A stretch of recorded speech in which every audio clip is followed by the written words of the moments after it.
Whoopsie. Alrighty, let's continue, guys.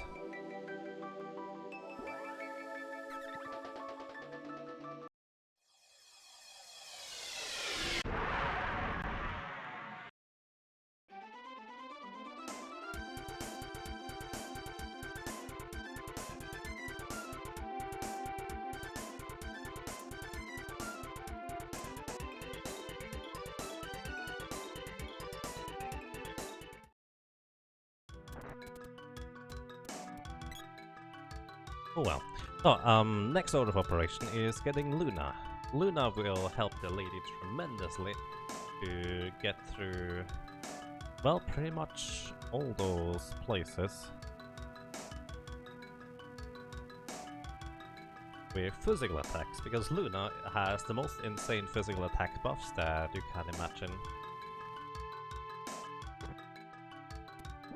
Also, I probably should switch back to more powerful weapon overall. And greetings to you, Maki Makes. How are you doing? Welcome. So Luna has one spell that lets us deal increased physical damage. I think it's 25% more attack power. I don't have enough magic. On top of that, Luna also has a spell that lets us guaranteed critical hit. Critical hits just deal twice as much damage. At level 0 it will give me 1 critical hit, at level 1 it gives me 2 critical hits. Level 3 is where it starts really ramping up. And essentially I can multiply my power by 2 when I charge up my attack to, let's say, a charge level 4. I'm already dealing 200% damage. Actually, 300% damage total. And if I then also critical hit, that is 600% damage, so it ramps up incredibly fast how much damage the lady can do with physical attacks and buffs and charges, which will help me tremendously get through the rest of the areas here. Oh, that's no fun. I hope you can sleep soon. If you have a phone or something like that, I recommend you put on some, I don't know, what could you do?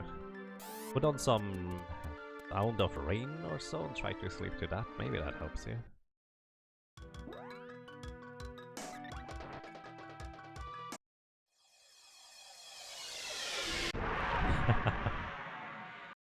Mr. Gory, rest well, thank you for dropping by, and well, I hope you sleep well indeed. Take care. So, next order of operation I need to do real quick is I need to save, and then we head over. I have no idea where the snowland is. We need to save real quick and then head over further to Tasnica, defeat the ninja, then move on.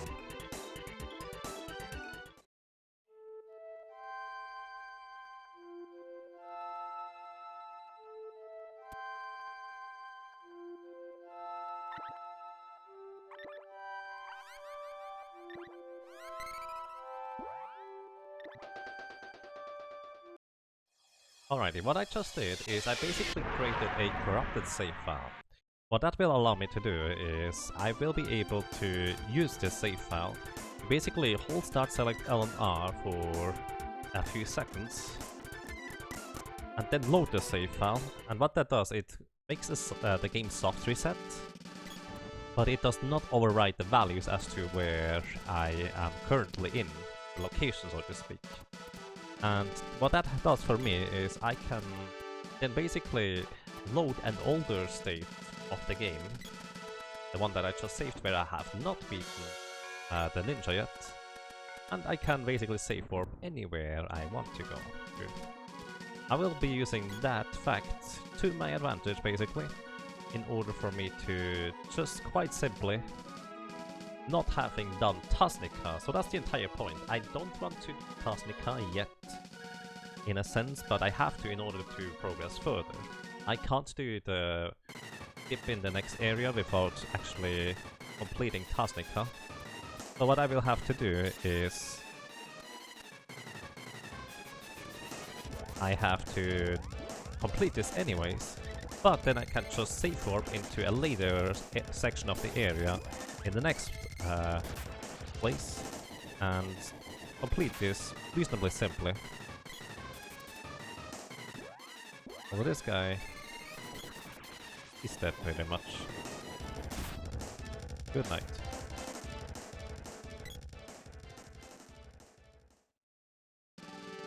So, alrighty, here's the king. Is that guy that I need to talk to, and he gives me Sword Orb. I do not want to get that Sword Orb yet. I will want to get that Sword Orb later, when I technically already have all Sword Orbs, and then get +1. What that will do for me is I will be able to acquire the Mana Sword early. So, alrighty. Now that we have completed the Tasnica subplot, I will be able to go up to the Lofty Mountains. Oops, that's too early. I will be able to go up to Lofty Mountains and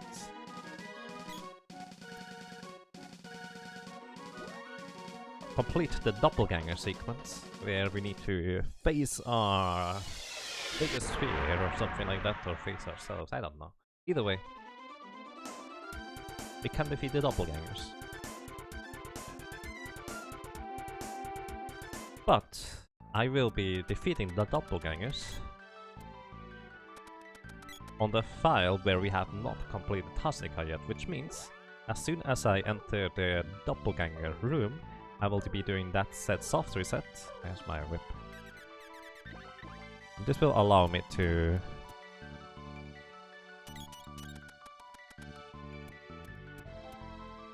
complete that without any trouble. And I'm unconscious.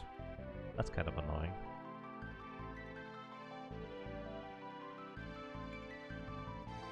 At least it doesn't last particularly long, that's nice. So what I can also do, by the way, I currently have the whip equipped, you can clearly see that.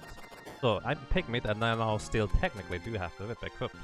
What I can do is now stand here on this rope pole spot, face up, and then hit the rope pole right next to me. So basically those rope poles don't actually care which direction I'm facing, they will just do the jump in that direction that I'm facing. And so I can jump straight up.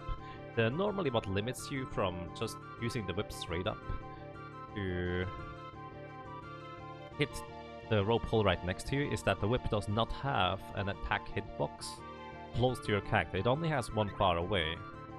So, well. However, if you're a Pigmit, you literally only have melee attacks. Okay, now, going to do that save reset. Load the save file, which has not completed Tasnica yet. And boom, I'm still in here. You can also see the boy is still alive, because I saved while the boy was still alive.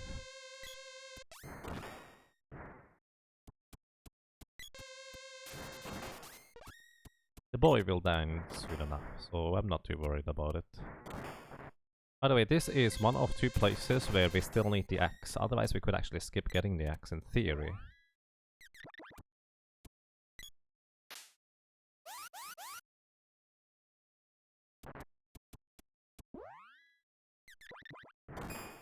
So it's a bit weird having absolutely no music in here at all. The reason why it has no music, by the way, is because of how the game works or loads music. Only specific screens have the command of load music now and stuff like that. But this screen here does not have such a command, so it will just play the music that was previously playing already. And in this case, because there was no music playing anymore, because I soft reset, it does not play any music anymore. So there's that. Okay, now I'm going to go ahead. Asmoon and the Chief for the guaranteed critical hit. Have the boy die. So by the way, how the doppelgangers work is that if one of your allies dies, the doppelganger in question also dies. Oh. Just critically hit that one. By the way, also, I'm completely invulnerable from physical attacks while I'm using one of those special attacks, but so are the Shadow Zeros. So I need to wait until her entire Fu section is complete before I can actually attack and hit her. Boom, I think that kills her. She's defeated, and that was Doppelgangers complete. You woke up! No, Dark JDL, you need to sleep. Sleep more. Sleep is good for you. Vine? Hey, greetings to you, Vine. How are you doing? No waking up allowed. Not yet. Need to sleep. Okie dokie. How much magic do I have? 26 out of 26. That's okay. So, next order of operation is we go ahead and complete the free pass. So essentially we have the entire sequence of events here. Just kind of as if it was the normal. Oops. Just kind of as if it was the norm. Like we do everything as normal, as if we already completed Tasnica. Even though, well, we didn't. But that's okay, because we don't have to. I should not have done that.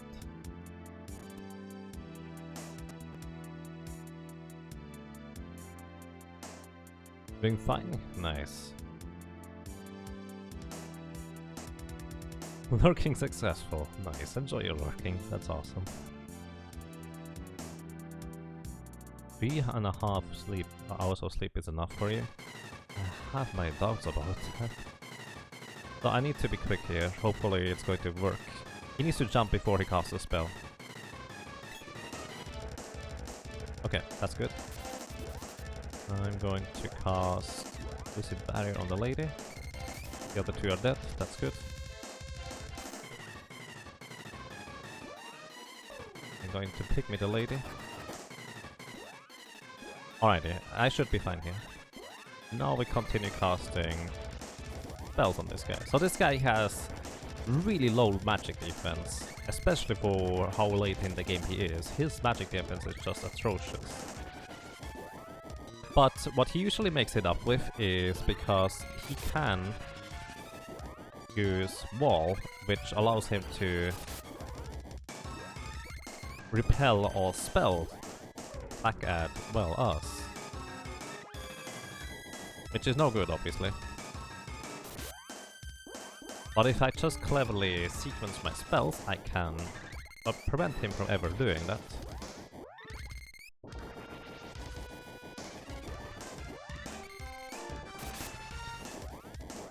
So, you can see him open his mouth, that is when he is about to cast a spell.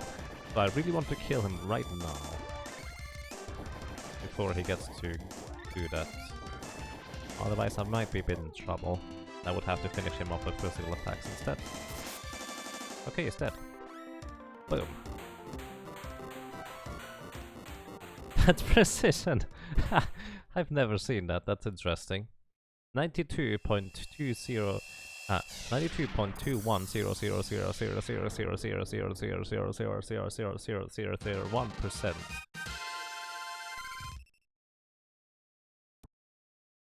What did you miss? You didn't really miss anything. I feel like you need a bit more sleep, Dark JD. I only cast a few spells, that's all there is. I just killed him. Not much more to it, not less to it.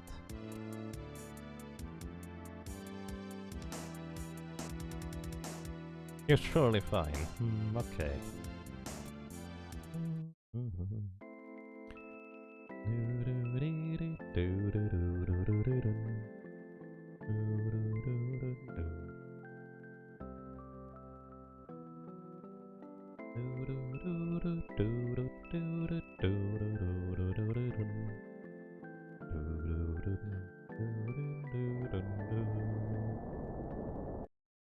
Where am I from? I'm originally from Switzerland.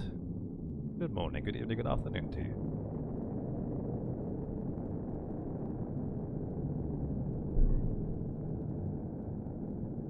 As long as you're well rested. I hope you're well rested. How's the greetings to you, Zenandrak? How are you doing?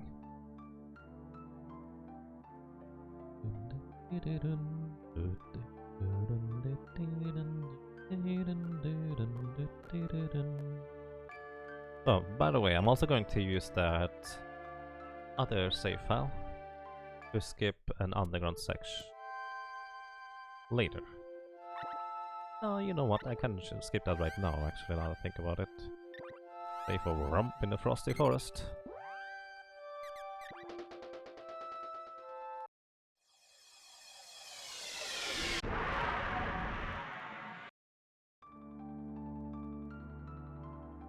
Also save for safety, because this next section here is pretty brutal trying to run through. And I definitely don't want to get caught by enemies. I don't have to. So, alrighty, what I'm going to be doing here is I will be safe warping back to previous version of this screen here, where the temple has not yet risen. So that means this entire screen is going to be very different. I'm going to do this as soon as I step in here. Once again, hold soft reset for a few seconds. Load the previous save file, and now we're in the underground. Without ever, well, really going through the underground beforehand.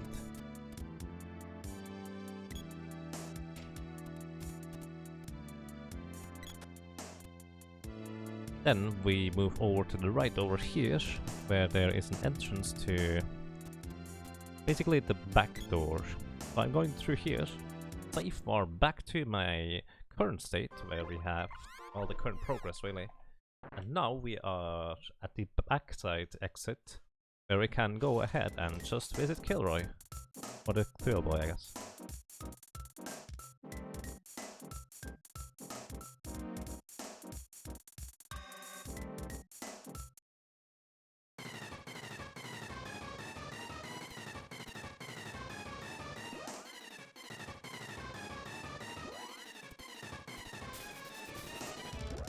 Alrighty, they are dead.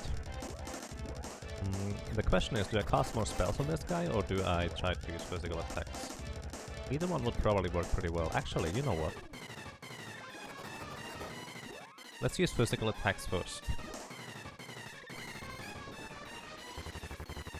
Let's use Moon Energy here. So the thing is, as long as I don't let him take too many actions, this will be fine. And now, this guy has surprisingly little HP. Oh, he did not actually change to casting Lucid Barrier, so I can still hit him physically. So the reason why I kind of want to use physical spells, excuse me, is because he does not have much HP, but he likes to use Lucid Barrier, which just absorbs an insane amount of physical damage.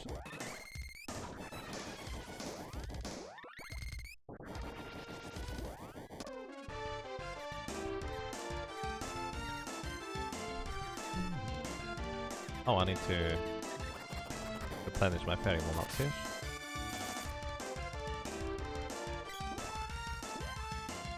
Still has not cast Lucid Barrier. This should be fine, I think. Should be able to replenish my fairy walnuts here. Or, nope, I was too far to the right. This probably works.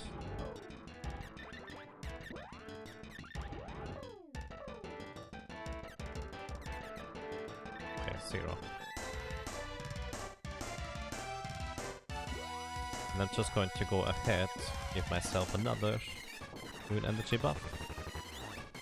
We will be relying a lot on Moon Energy very soon, so leveling it up higher is probably a good choice. And here's Lucid Barrier. Bing! He gets whacked, but it doesn't deal any damage.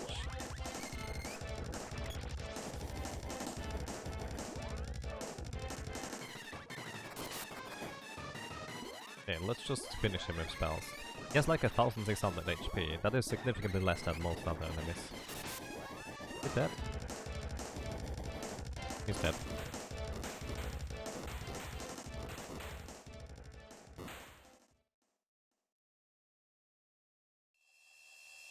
And yes, one, I do understand German. Also Swiss German.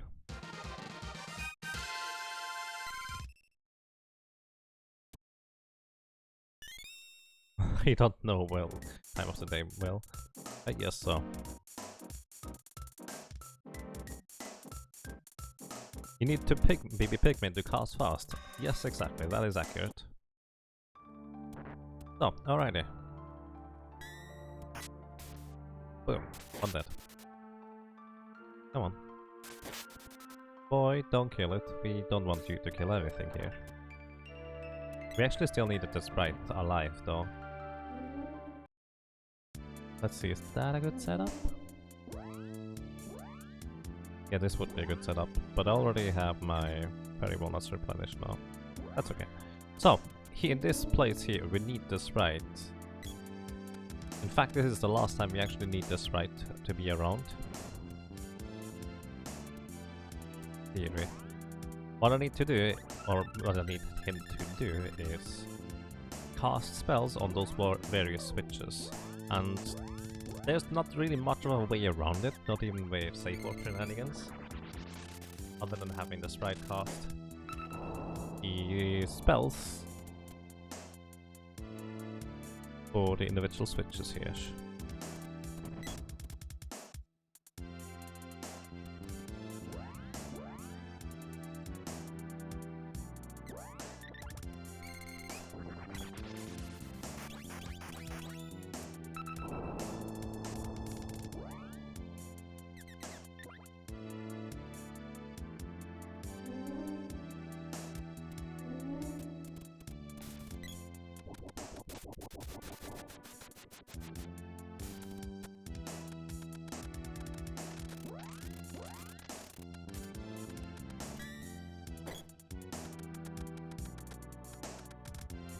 Well, that was not nice.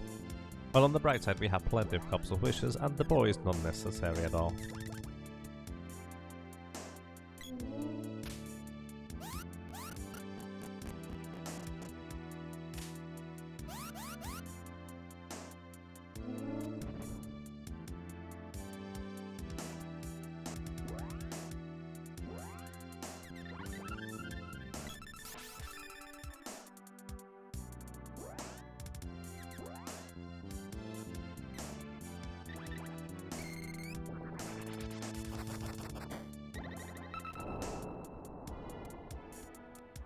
I'm basically casting the spells that cost the least amount of magic. Not so much caring about how strong or how quick they are for that matter, because the sprite has only 8 MP, since he's still level 1. Here he needs new, or more magic anyways, no?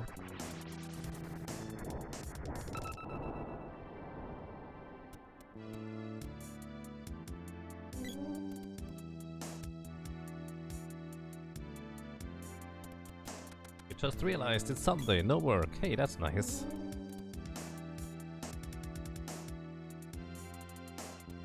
What kind of game is this? This is Seeker of Mana, a Super Nintendo action RPG from 1993, so it's really old by now.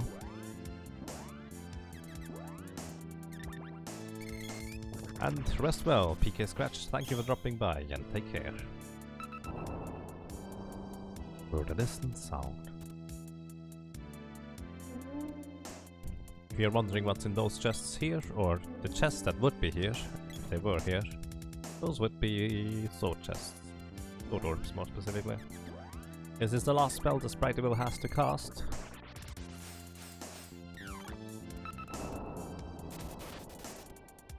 Technically there is one more. He just summoned a chest, good job buddy. The reason why he summoned the chest is because he at the same time loaded the chest from the other side, where the sword orbs were stored. So there is one more switch that would need to be normally activated by Lumina. But I don't have to worry about Lumina at all, because there's a different method across that the gap without, well, really worrying about stuff.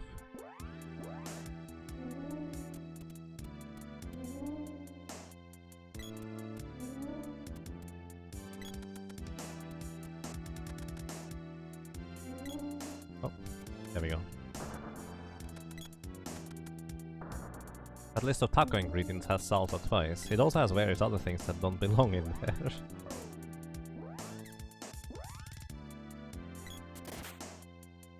Ah.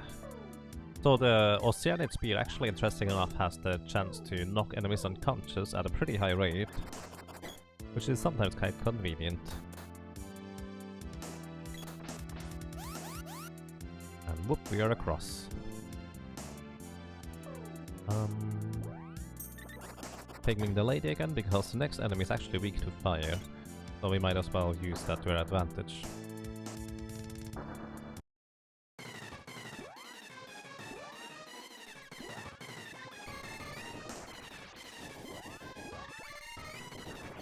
The fire bouquets probably almost put him into heal range. Oh, that's definitely in heal range now. 2 more should do the trick unless he gets to heal himself first. Okay, he's dead. Oh, I don't have any barrels. I actually need to go outside first. I forgot I actually needed at least 1 more barrel here. Otherwise, we might be a bit in more trouble. Also, there is 1 more boss at this bottom area here that I will have to go and beat too. Let's go ahead and get some barrels.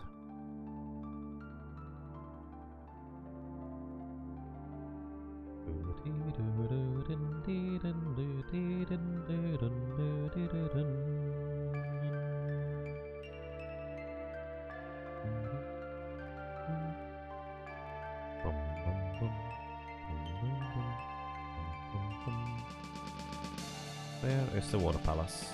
That's Poros. Water palace is just over there somewhere. Yes, the water palace. That took me way too long to find.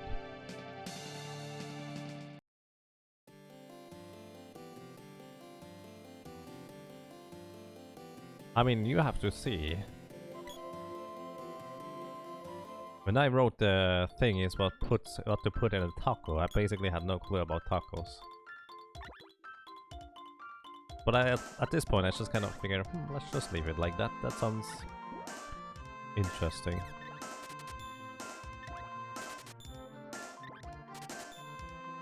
Four. Alrighty. We have 4 barrels. We might as well save before we go further. I would like to stay, and actually no, I would like to not stay. Thank you very much. Save the game. Have a nice day.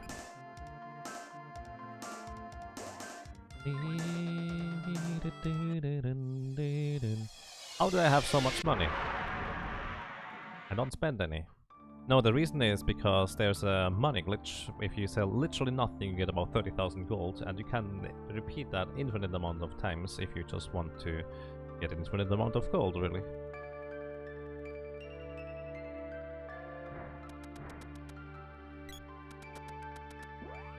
So, I need to unpigment myself, so I have actually physical defense. Plus, I will need to use the axe anyways very soon.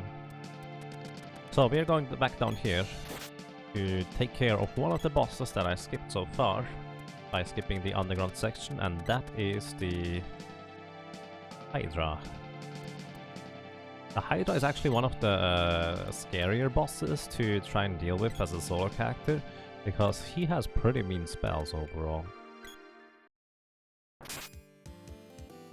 That guy always hits you if you just try to walk past him. So here we need the axe. An overflow? No, it's not an overflow. It's literally just we are allowed to select the item that is non-existent, and the game by default just sells it for 30,000 gold. It's not a failsafe, it just kind of happens to be the way the things are aligned.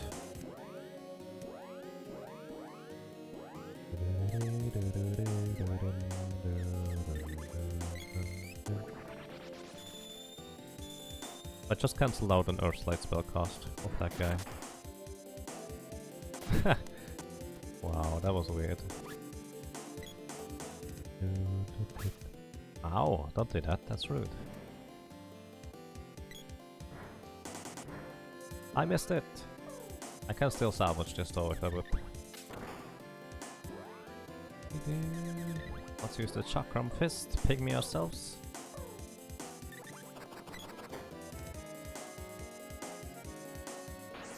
No, don't magic absorb me. Ah, there's no way that you actually cannot deny the magic absorb. It doesn't work. You can deny damage, but you cannot deny magic absorb. I need that magic. That's rude. That is 2 less spell cost now. Well, that's 4 attacks. By the way, this Hydra is weak against fire, so that actually works out quite nicely for us. Considering fire is one of our only damage attacks. Not entirely true, by the way, because we do have indeed another element to attack with magically, which, by the way, also has the same base attack power as all of the sprite spells, or more specifically all of the strongest sprite spells, with Lumina. The downside is it also costs 8 MP per spell cast, which is an insane amount. So we don't necessarily want to pay that much.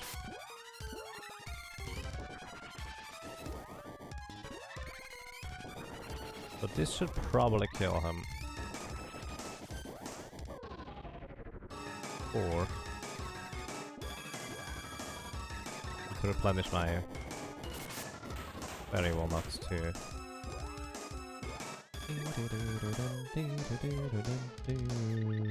Also need new equipment to throw away.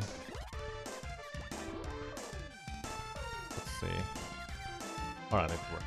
I cannot replenish my MP right now because that's the end of the boss fight and everything gets cancelled. We did this, next up is Hexus. Am I going to max level her fire magic? No, it's just kind of... It happens to be useful most of the time and it just levels up naturally by using it.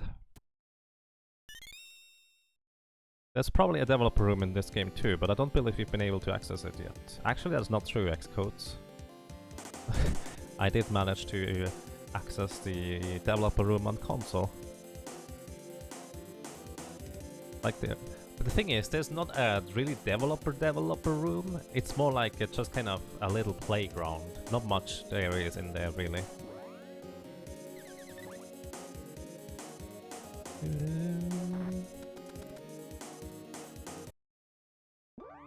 But yes, we did actually access that thing. You can access it by going to the starting area, more or less.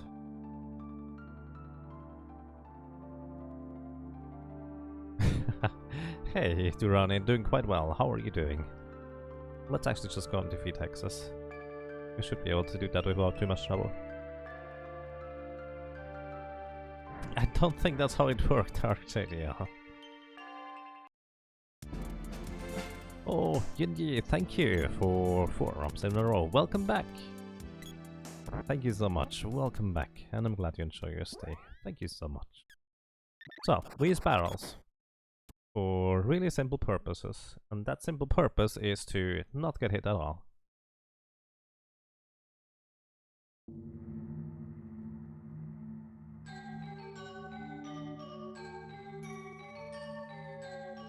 Actually, technically speaking, the action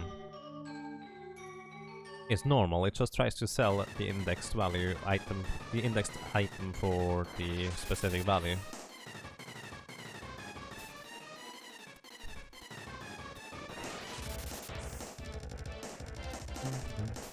There we go. Alrighty. So what happens here now is we're waiting for, I think, 24 dispel magic spell casts.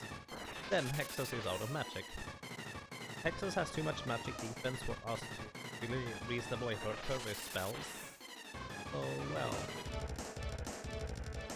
First we run her out of magic. All her abilities here do not actually hurt us except for Dispel Magic, which doesn't do anything really, it just dispels our magic repeatedly. My mic got very quiet, it shouldn't actually. Maybe I was just a bit further away, sorry.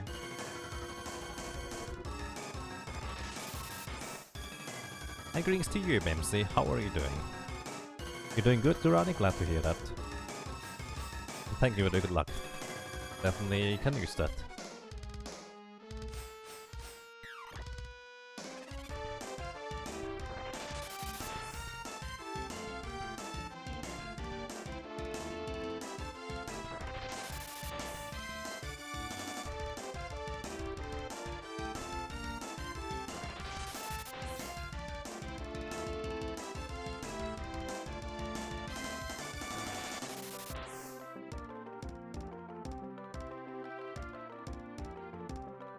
Yeah, I mean, I'm just waiting until she runs out of magic right now.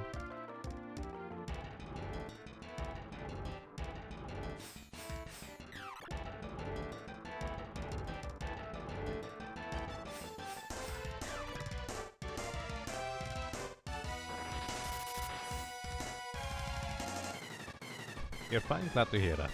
I'm doing quite well, thank you. What games am I playing? Well, pretty often I play Super Nintendo games that's more retro, like the older ones. Recently I picked up some dungeon crawler type stuff. Although, I also like playing sometimes some more tricky platformers. I like playing challenge runs, various games if I can do that. Or if it's terribly, it's somewhat interesting.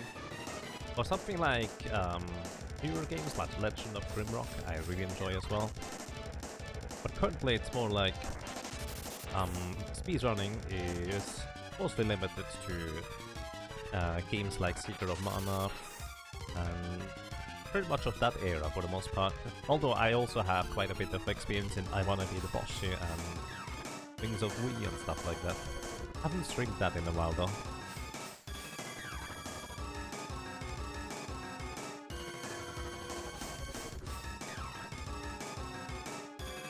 So here's a little fun fact about Hexes. Hexes uses Dispel Magic in her basic form, but she uses various other spells in her other forms. She has technically 5 different forms. This is the first one, the physical form as I like to call it. Then she has a fire form. Is that it? Do that again. Okay, she's out of magic. Then she has a fire form and a water form that is blue here. She also has a... Oh, I need magic as well. She also has an earth form and a fire form. Technically there's also coded a wind form, but the conditions for her to turn into her wind form are never actually met. So that never can happen. By the way, do not use Moonsaber on her. She is considered to be undead, which means she will reverse the effects of health absorption. Oh, now, this is the blue form. And because she can only cast the regular spells in those forms, she will never do anything anymore because she has no more MP left. Oh yeah, forget that I need to cast this again.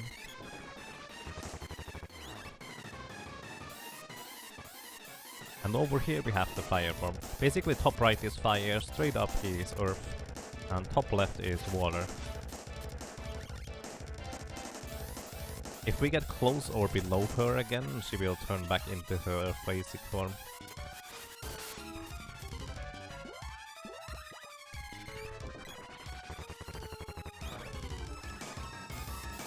So which one do you like the most? Red? Brown? Or blue?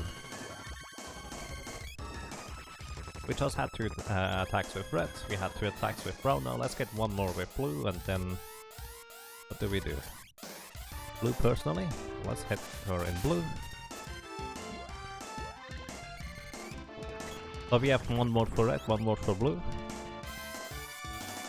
Also, the moon energy guarantees critical hits.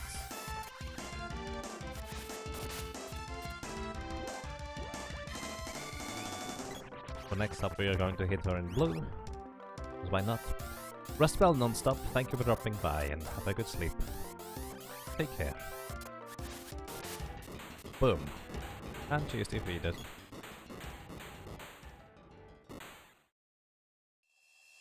Yeah, Lunar boost is... Lunar strength is crazy good.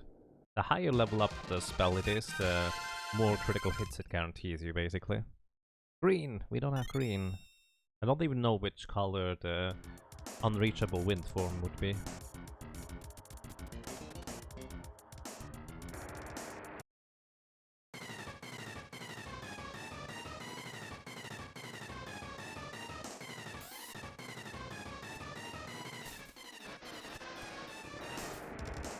Uh-oh.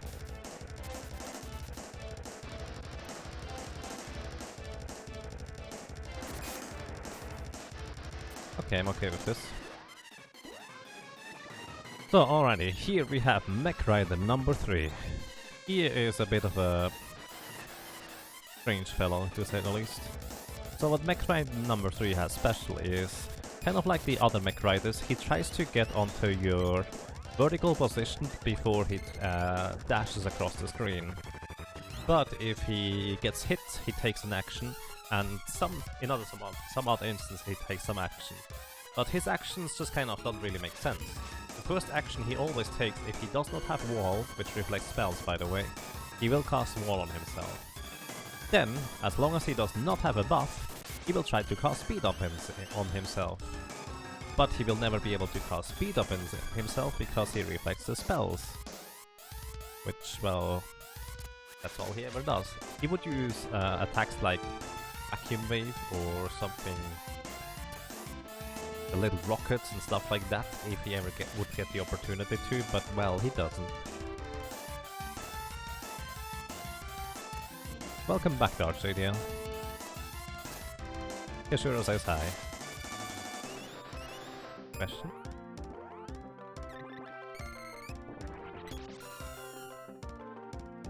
Yes. Even in casual play is like this.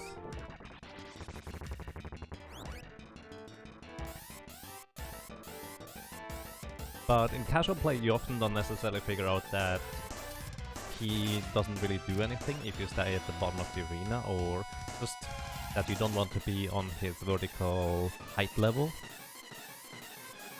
And so it's more often than not casual people still get hit by his charge attack, which isn't too bad as long as you have proper equipment. And yes, if I just stay on the bottom, he basically doesn't do anything because he has no clue as to how to get that far to the bottom, since his hitbox is just simply larger than mine. You cannot do this in the desert, even though that guy uses the same basic logic, because the desert area actually has sand traps around the arena, which push you back into the arena, which will actually allow the Mech Rider to hit you anyways. So there's that.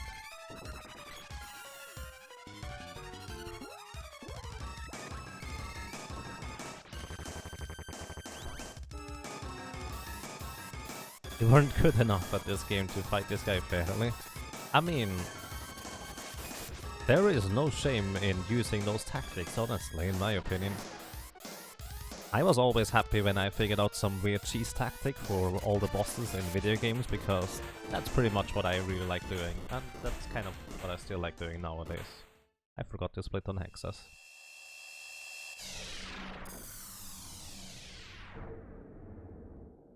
So it's just constrained to the boundaries of the map. Yes, only walkable area.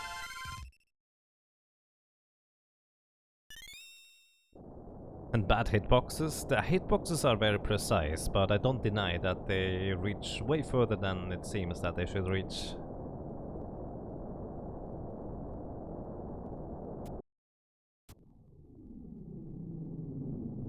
Alrighty, we have completed the Palace area. We only have 2 areas left. One is the Pure Lands, which, because this is an all bosses run, we're going to visit as well. And the Mana Fortress. If we didn't do an all bosses run, there's a skip to get past the Pure Lands just entirely right now.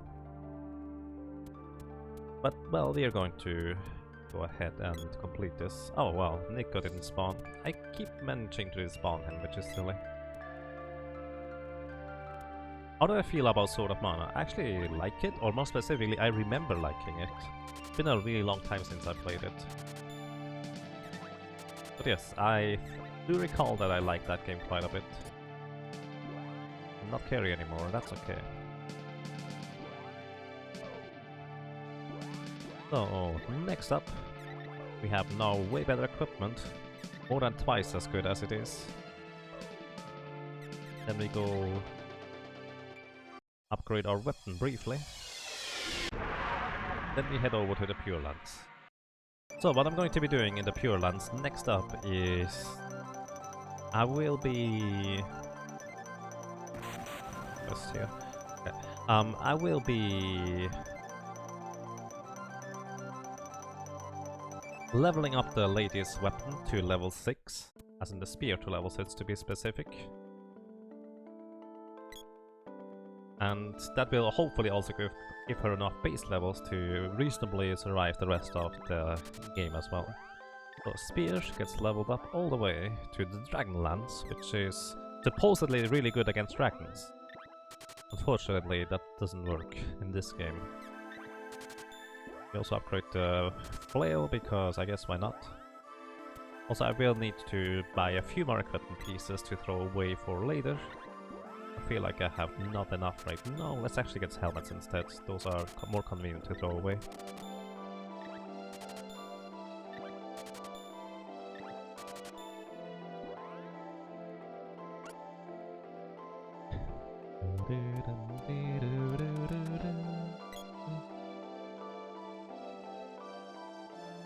You loved it in your first play, and replayed it later. You enjoyed it much less than your first play of this game. I see. Or than replaying this game. That's fair. Sword of Mana is just kind of interesting. I really want to play that game again sometime. I've been waiting here, come quick. Okay, okay. Now I want to actually update my weapon. Not updated yet. So, what I will be doing here is I will be leveling here for a while. And I need more magic with the lady. Until my spear is high enough level that I don't need to worry about things anymore.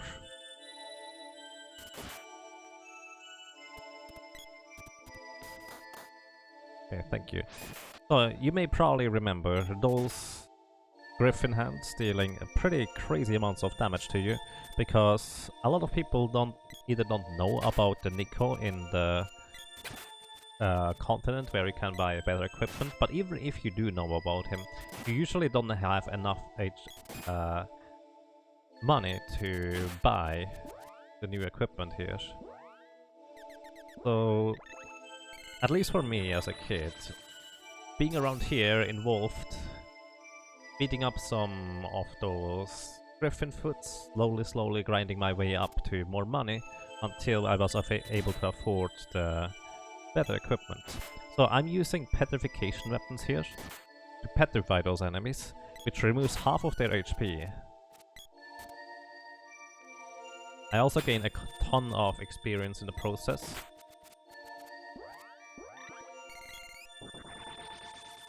And that's pretty much the entire idea. I could also...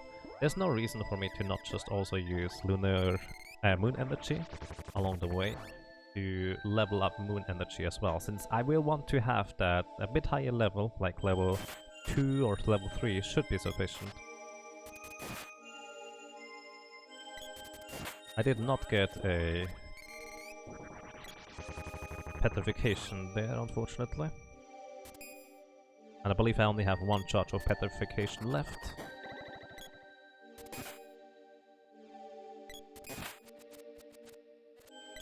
One of them is dead. Oh no, I have more charges left. The chance to hit is unfortunately not all that great, so that doesn't exactly help. As in, those guys have evasion, so they will evade my attacks every so often.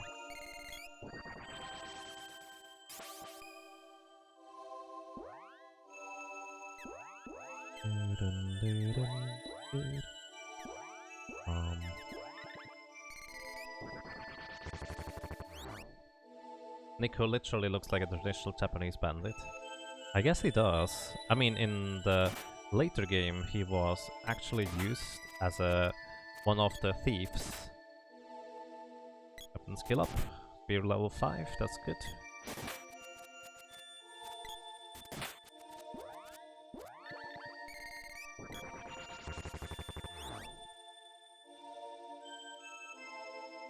He's supposed to be a cat burglar? I guess so. Cat burglar.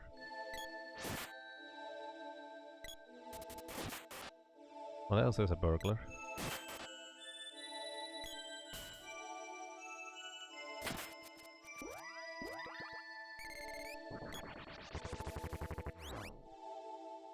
Sorry, I don't get it.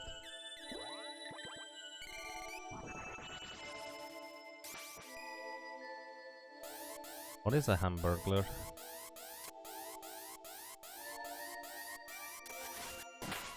Boom.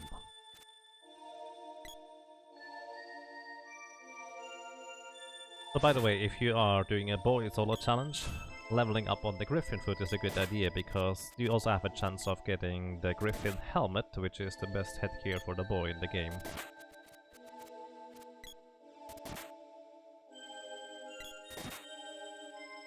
Boom. Okay.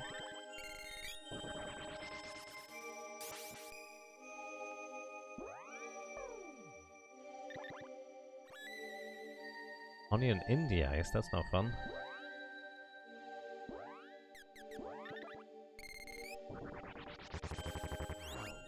It's an old Japanese trope, yeah. Hamburglar is complete. Hamburglar is an old mascot for McDonald's. I mean, I know about that one, honestly. The only reason I know about it is because of some weird old games.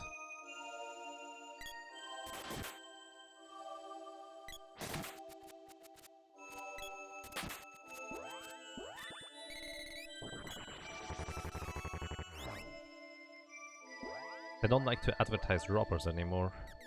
I guess that kind of makes sense.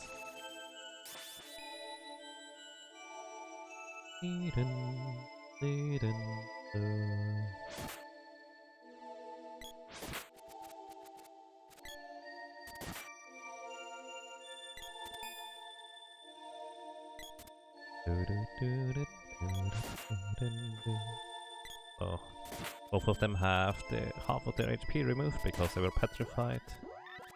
And we gain 2 levels before we gain another level here, I guess. Level 41, that is probably sufficient to go much further afterwards. I will be also leveling up Lumina to level 3 before we go on. But for Lumina level 3, I might as well just kind of do a dedicated grinding session real quick somewhere, because there's not much of a reason to use Lumina in here, aside from using the occasional Lucid barrier, so we don't actually take any physical damage. Speaking of which, my Lucid barrier apparently wore off.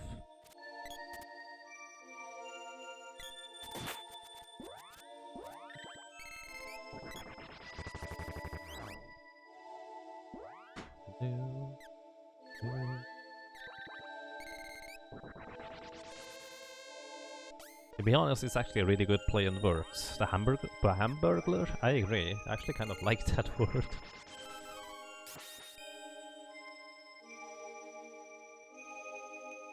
I don't think that's how it works. I don't truck. That's unlikely.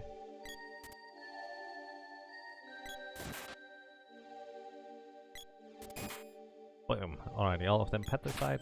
All of them need one more hit to be defeated.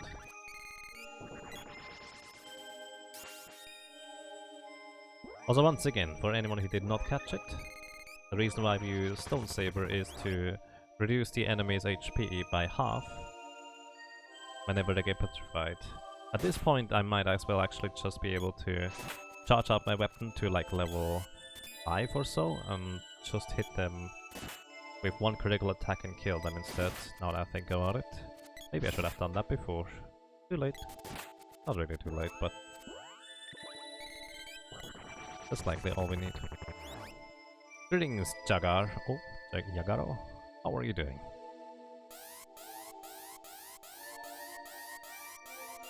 So we just stand here, hope they don't silence us, because that would take a really long time. Oh, and apparently we don't hit those guys on the left there.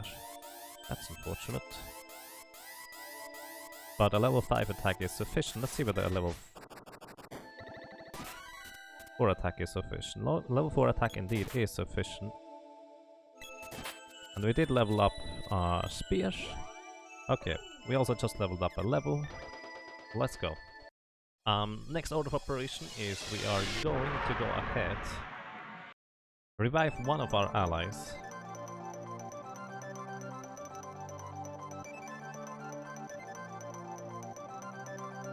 And use them as a dummy target. here.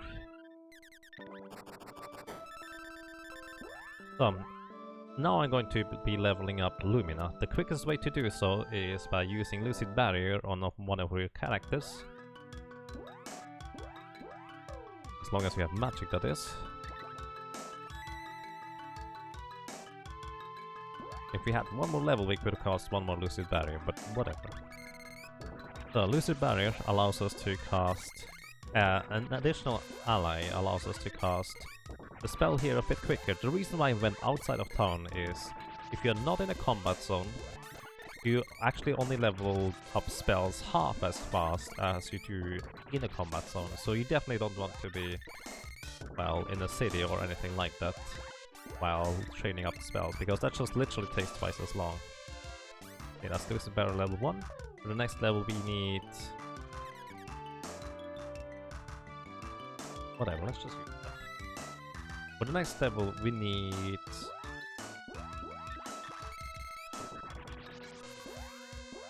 13 more spellcasts, I believe.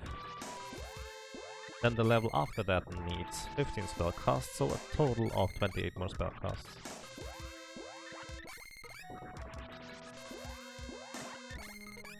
I'm playing with my controller backwards for casual solo. I don't think that is reasonable. The charge takes longer, doesn't it? Never timed it out, to be honest. It might. But it's more convenient anyways. The thing is, the charge has more of a chance to straight up kill the enemies. Because I think it also messes with the hit chance formula a little bit in my favor. Doing well, glad to hear Jagaro? I'm not sure. Appreciate that. I'm doing quite well as well. And greetings to you, Ruff. A bit late to the party, I guess. How are you doing? Greetings to you and welcome. I hope you're doing well. So we need to once again unpick me so we can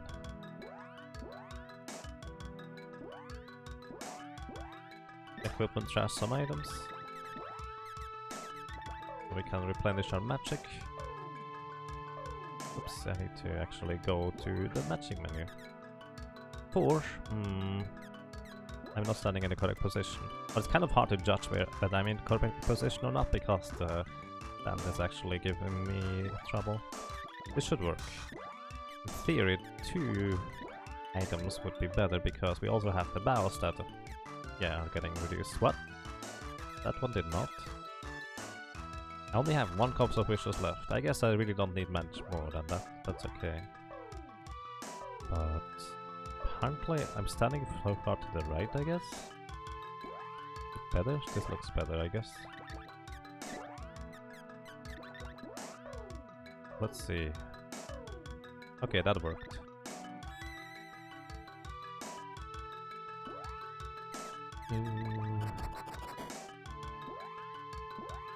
Okay, go. Just a few more spell casts with Lucid Barrier, and we should have Lucid Barrier leveled up. Afterwards we killed off the boy again, so we are free from his shackles or something like that.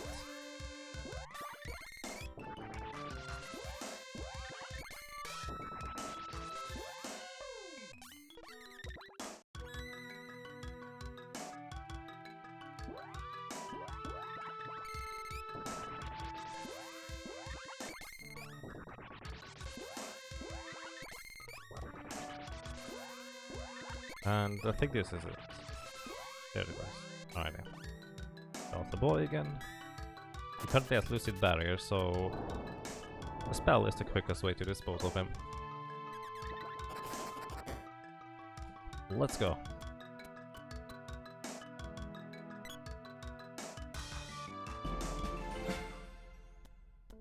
And yes, Start Radial, that is accurate. I knowledge anyways. So we have barrels, we have this thing. Alright, I will need some Apples of Wishes eventually anyway, so might as well buy some now. And Hotrod, holy smokes, thank you!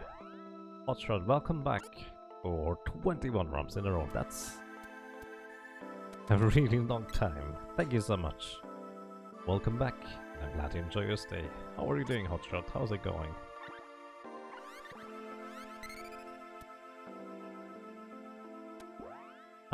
Yeah. People who played Final Fantasy Adventure say it's more of a reimagining rather than a remake sort of model it is.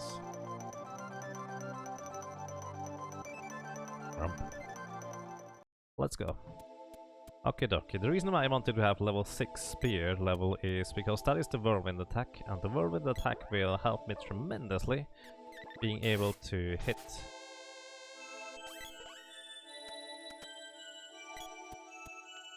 the upcoming boss properly. Because the upcoming boss, at this point, we really don't have any option for magical attacks unless we have the proper element. And the lady does not have the proper element for the upcoming boss here. So what I'm using here now is I'm preparing myself. Lucid Barrier for physical absorption, Lunar Boost for guaranteed critical hits, and more importantly, I'm not using Lunar Energy. Actually, we don't use Lunar Boost. Either way, the other one that reduces my evasion, we don't want to use that, otherwise I get hit by all physical attacks, and that is really bad for us. So here, Balloon Ring, miss, boom, one hit. So you can see he tried to eat us, tried to do a physical attack, which, by the way, if he eats us and actually hits, we get Pigmeat, which means we lose 3/4 of our defense, and he usually hits 3 times after that on top of it, which means he would take even more damage. So we really don't want to get hit by those things. That was the second critical attack. We have one more before we need to reuse Lunar Energy. I keep confusing the names of Lunar Energy and stuff.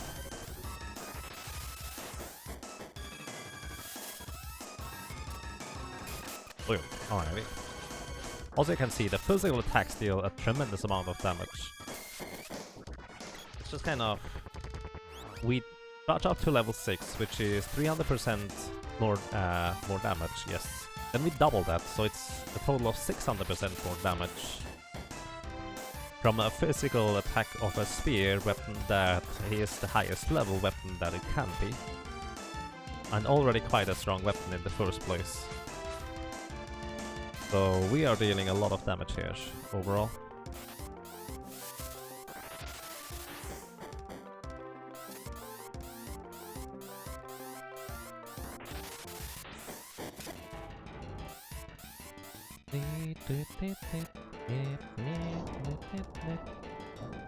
Boom. Ow. Good night.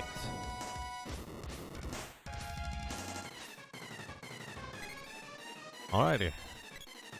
We defeated the gigantic worm, and this is one of the bigger problems in a solo character run, or actually, just in a casual play in general, really.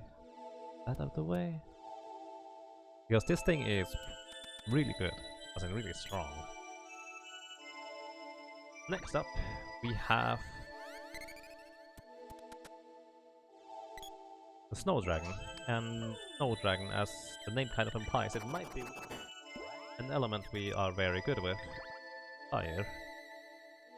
So we are indeed going to be able to completely obliterate that poor guy with a few Salamander spellcasts. That's all we really need.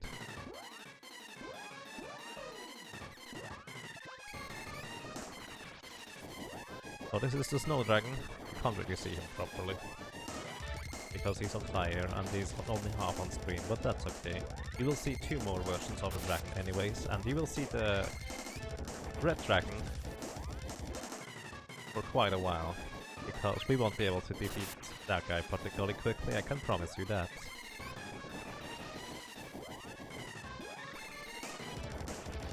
So yeah, you can see Fire Bouquet does just insane damage here.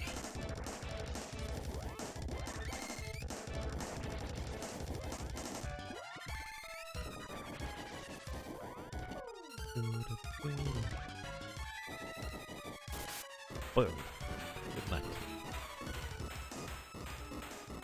I think the Pure Lands was one of my favorite areas as a kid, just because it had so many bosses. I loved fighting bosses, because every boss was a new challenge.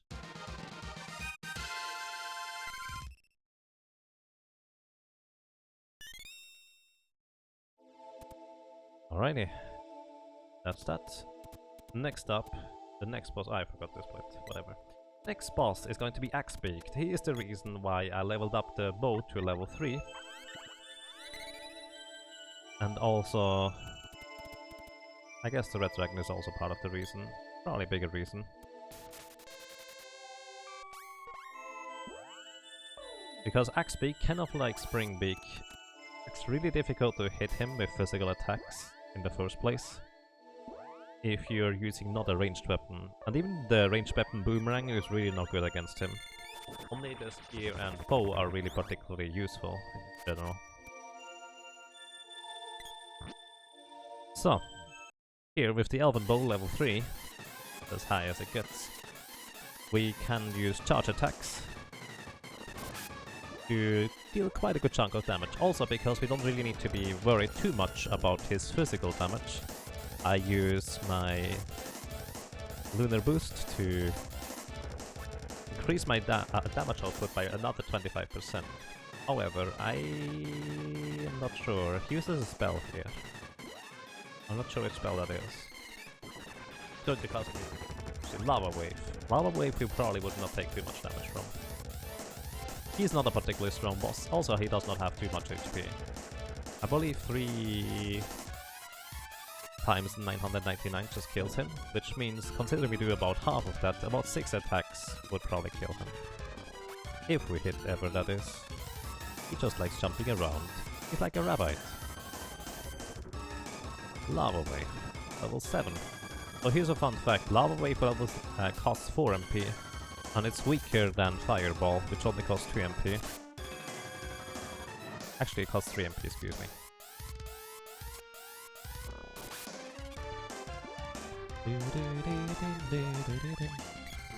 Okay, casting a Elusive Barrier to make sure that I don't get his random jumping.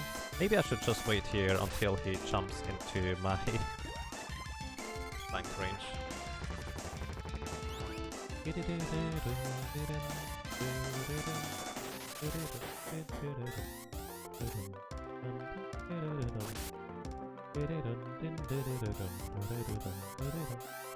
Yeah, I might as well wait here. Come over here, buddy. So his jump's actually over here. And often he keeps jumping and back into the middle. Not necessarily, but very often.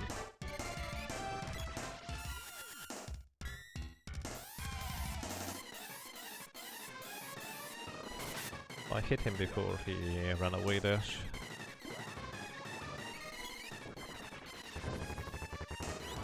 And you can definitely see how Moon Ambush is tremendously helpful. I wonder whether I should have leveled up the bow one level further, but I don't think that's necessary or even useful. Jump! I think that would have been the last hit, but he evaded it. There it is. And he is dead. So, that was an easy one. The next one is actually one of the nightmares if you don't have spells at your disposal. The Red Dragon is insanely difficult,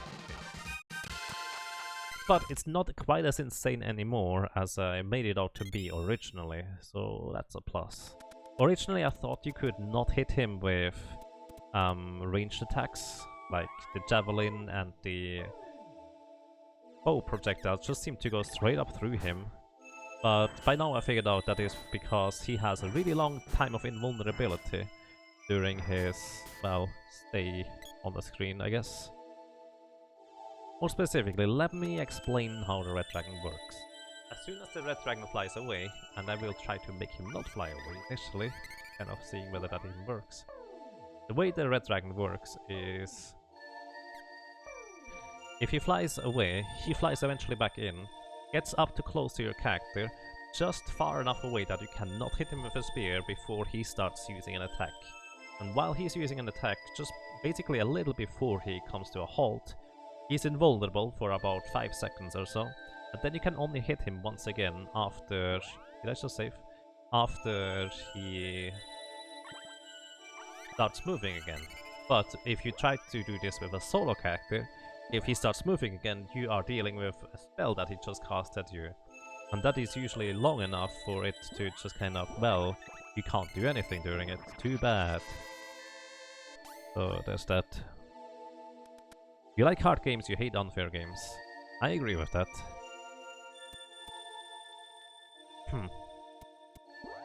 Alrighty, let's see how we are going to be doing over here. Wish me luck. So, in theory, there is a method of standing in a specific spot where he will not move, but he started moving already, and he started his cycle. So he will try and frag from the left. With the bow, I should be able to hit him in theory. I think that's Fire Breath. No, it was Sleep Ring, so it was fine actually. So one of the issues as well is if you try to use physical attacks on him, if he's flying over those little pieces of terrain, he is always considered to be on high ground, kind of like Springbeak is jumping up on a ledge. He's always considered to be high up, so you cannot hit him with short range attack. You need to use range attack.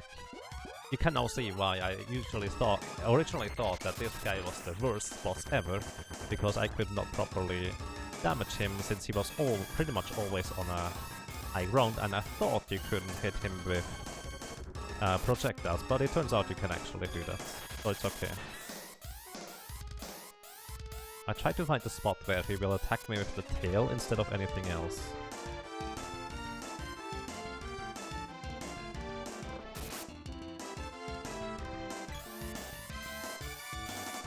Because I kind of hope he will not be able to move afterwards. That's the idea anyways. And Dan, God of Thunder, subscribed for 3 rounds in a row. Thank you, Dan! Welcome back! I'm glad you enjoy your stay. How are you doing? How's it going? Well, thank you so much, Dan. Rump. Rump indeed. Oil. Oh, my Lucid Barrier wore off. Now I need to recast Lucid Barrier. So with the bow, this is actually not too bad, all things considered, especially with critical attacks. Are we doing Lucid Barrier here? Still flies down, so I'm actually too high up. I need to go a bit further down. Oh. Also, here's a trick that I can do. You go into a full screen menu, hold the B button, and just cancel out with Y button, or the start button if it's a menu like that, and you can instantly start charging up your weapon. Low. I think I need another set of lunar energy for more critical hits. So this is the bad thing he can do. Engulfment Flames, so even though I didn't take damage from the initial attack impact, it's still engulf me in flames. Sleepy, I see. I'm doing quite well, thank you.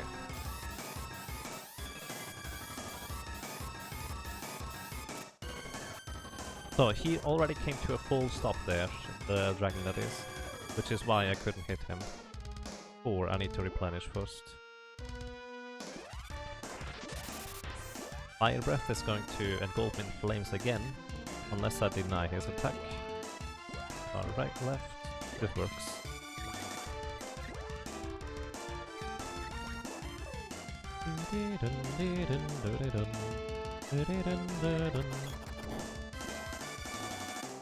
So that's what we use barrels for.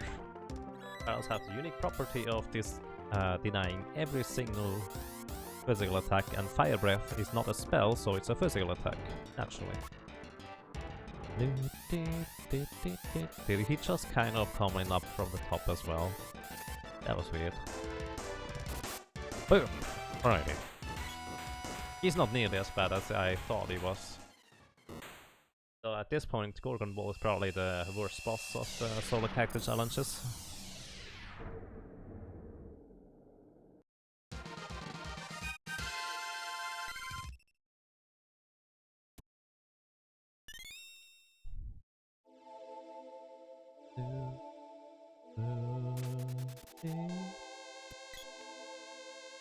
Alrighty. More to go, which means next up we have the Thunder Gigas. Thunder Gigas is kind of like the other two Gigas, except that I don't have a useful spell school against him like I did have against the Frost Gigas. So what I will need to do is just use physical attacks. But at this point you have seen that my physical attacks are pretty decent, to say the least.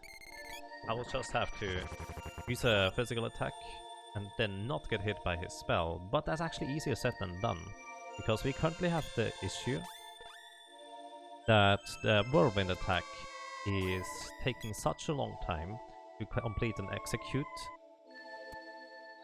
that I will likely be getting hit by this guy if I use a whirlwind attack, so I will try to not use the whirlwind attack. Silence. Blitz Breath. So Blitz Breath is the strongest physical attack in the game. I can't deny it. Probably not even true that it's the strongest physical attack in the game, but it's really strong.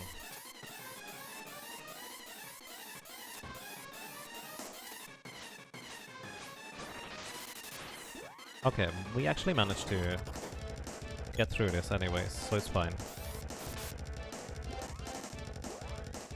So I can actually use the whirlwind. I thought I couldn't for some reason.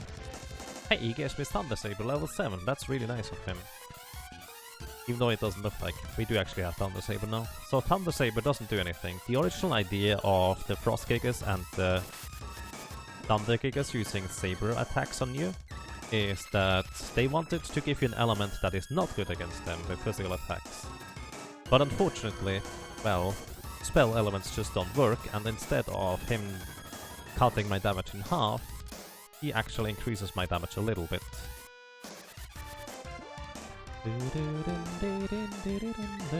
Also, by the way, he's also considered to be undead, so the life leech effects are exactly reversed. It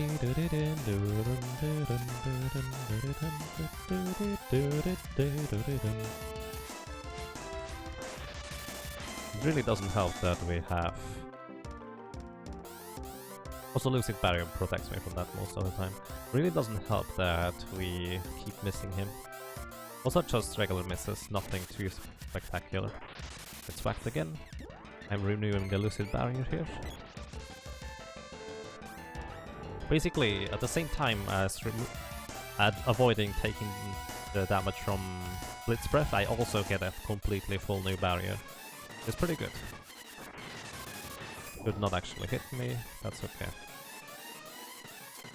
What are our Kaneka names? Currently, the lady here is called Marley. Then the boy is... Ouch. That's okay.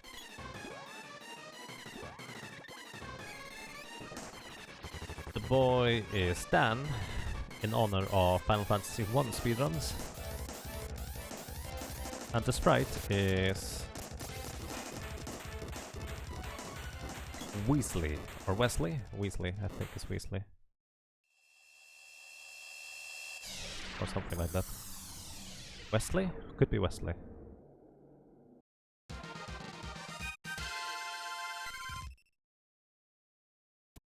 He did indeed. Okay, that was the Thunder Gigas. There's one more dragon left, and then we have the Pure Lands complete. And then we have just 4 more bosses until the game is complete too. Save your game, yes please. It's highly unlikely that I will need to save here, but I'll do it anyways. So for some weird reason, I guess it's not that weird of a reason, but based on the terrain, the arena so to speak, the Thunder Dragon is actually significantly easier to defeat and deal with than the Red Dragon with spear attacks. So I don't need to actually use ranged attacks. I can just completely rely on spear attacks instead. Which makes the process a bit faster since this is significantly more powerful.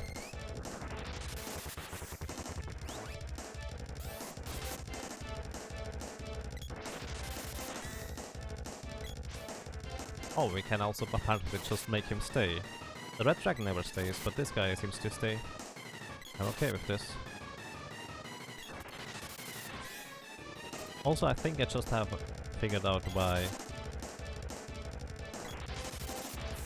I have trouble making the individual dragons stay, or at least this guy here. Or, no, use their tail attack instead of anything else. That's what I wanted to say. It's because their movement up and down actually changes what they do as well. As in, it's not just animation that they move up and down, they literally move up and down. So that's interesting.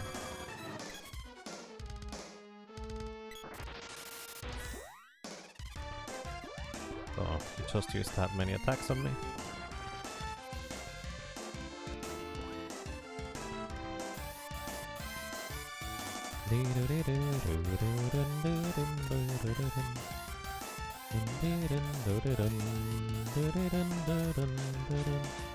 Ah, miss. Blitz breath, that's unfortunate. That's okay though.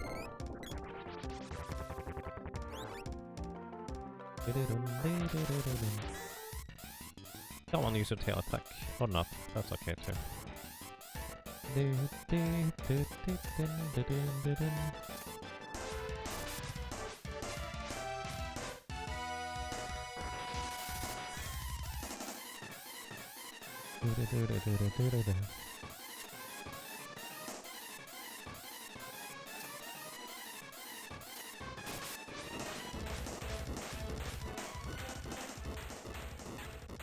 Wait, what? You've never seen the weapon charge meter look like that before? It tends to change color pretty often. Oh yeah, oh, I remember. Those are the 100% splits. Those are not glitchless splits, those are 100% splits. Yeah, I see it now. Those were... That was a run. That took a while. I'm actually curious. If your allies are dead during this, what will happen in the cutscene?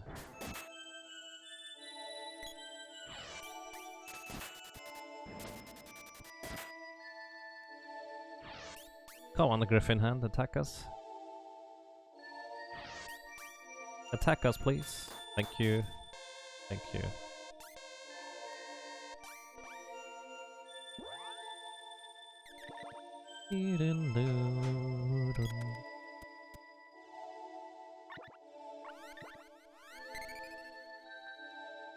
So, ladies and gentlemen, enjoy the cutscene that you don't get to see very often, because even with solo character challenges, we can actually skip this if we want to.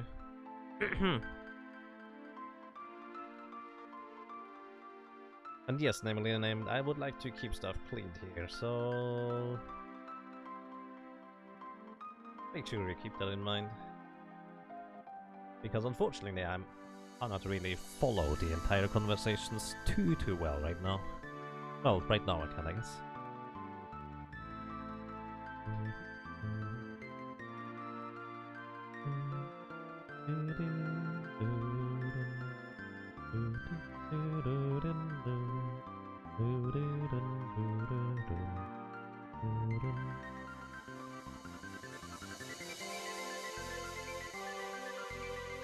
So, the reason why we watch this cutscene, by the way, is for one, we can just then straight up fly into the Mana Fortress and not need to worry about anything else. But for two, we also will be able to hit all the weapon off now, and if you remember, in theory we have not completed Tasnica yet, so I'm going to go back to complete Tasnica, and we can then subsequently upgrade our weapon all the way to a Mana Sword instead of just a regular Dragon Buster.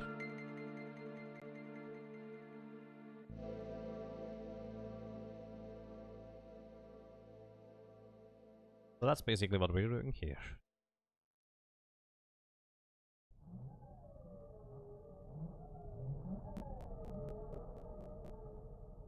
Since we have some cutscenes, would you elaborate on the Moon Bros vs. Rip Run event? So basically, this is supposed to be going to be a quiz show. The Saturday Night Showdown. And, well, the two Twitch teams, the Moon Bros and the Rip Runners, will be posing 5 people, I think. I don't exactly know who's going to be participating on the Moon Bros ends, but it's going to be pretty much all the Rip Runners. And, well, it's going to be whoever wins. Going to be the winner. I actually don't even know the exact details. I don't know much more than you. But it's going to be interesting. Going to be a lot of gaming trivia and stuff like that. Exclamation mark SNS should actually work.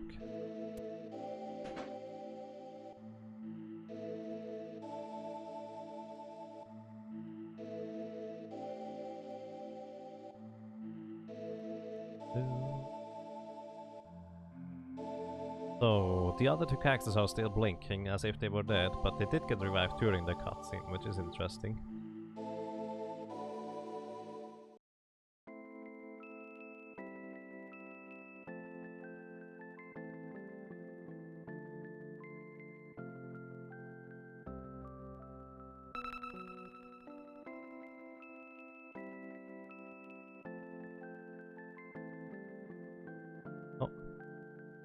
Rest well, Nissan. Thank you for dropping by, and take care.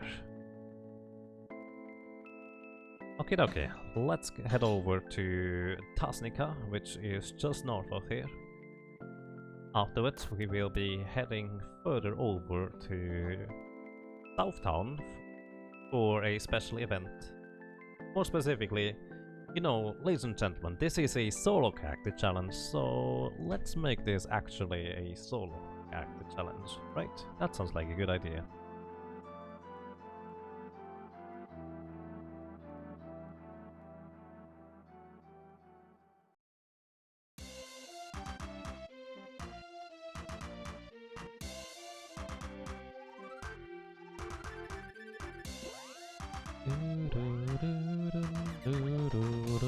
Thank you, Nissan. I appreciate it.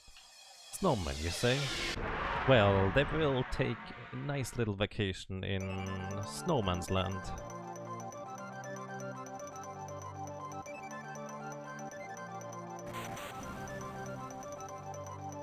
So yes, the glitch we are going to be performing is called Snowman Abduction Glitch. Also, we still don't want to talk to Gemma, bye-bye. The Snowman Abduction Glitch allows us to remove characters from a party. A bit of a finicky process because we don't really entirely understand it, but it kind of works, most of the time anyways.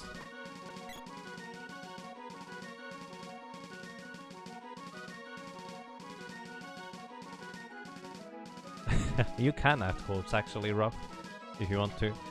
So, I believe it's quote add in square brackets.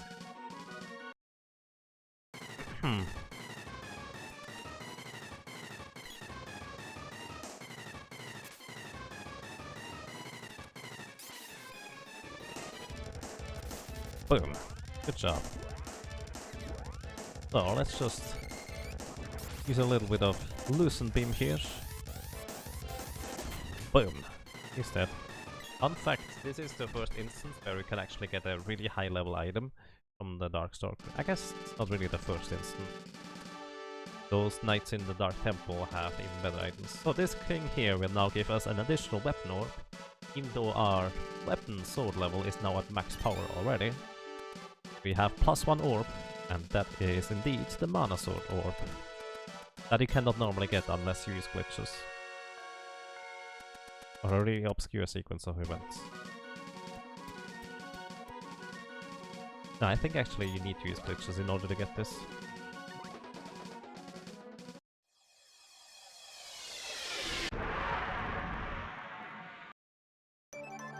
So, alrighty.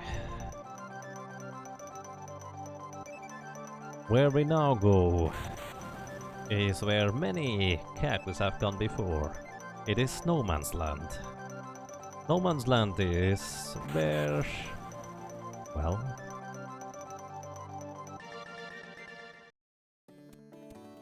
we put people that we have no clue what to do with them, since they are just kind of hindering our progress anyways. Alrighty, we go and buy some basic equipment for our other two characters here, because they actually need to survive a hit. So 2 of those. 2 of those. And 2 of those.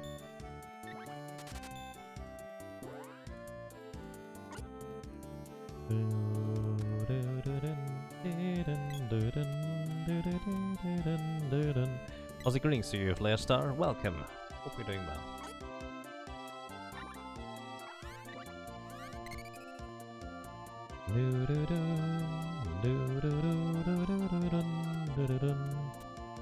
Where did you get all that money? I never spent any. I grinded a little bit, but most importantly I used the money glitch.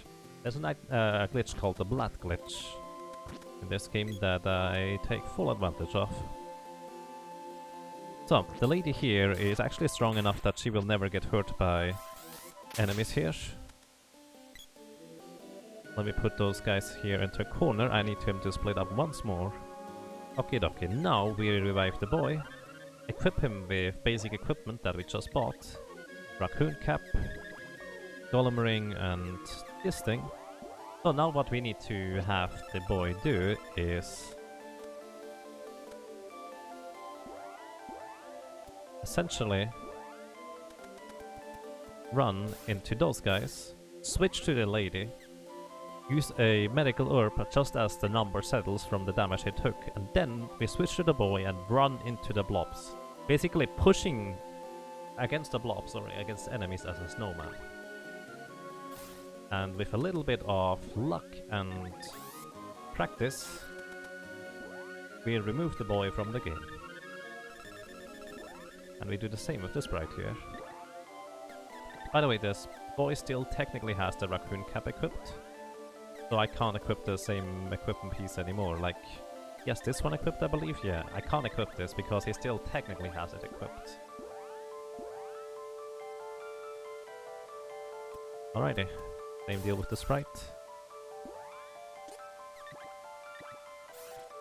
And goodbye, Spritey. That was surprisingly quick.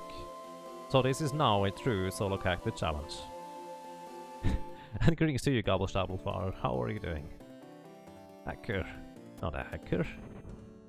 And she's using the game's tool that it provides.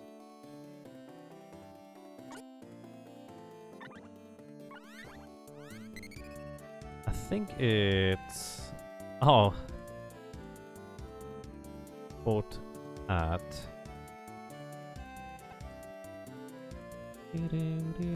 Let me try this. There we go, that's what it is. I think you could do that too, Ruff.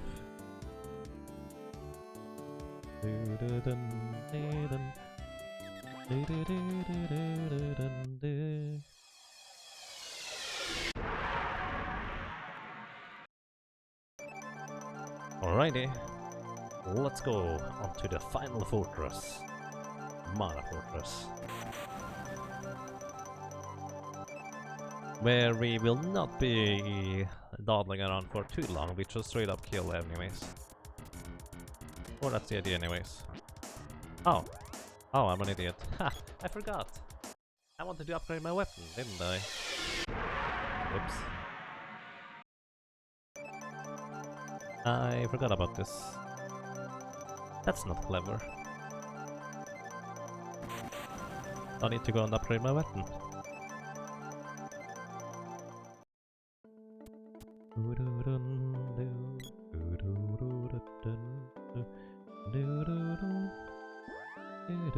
So, we now have a Excalibur, now we have a Masamune, now we have a Geiger Sword, now we have a Dragon Buster, and now we have the Mana Sword. So, the Mana Sword has absurd attack power, but the best thing about it is, at least in my opinion, that it can never miss. So, the Mana Sword is the way to go.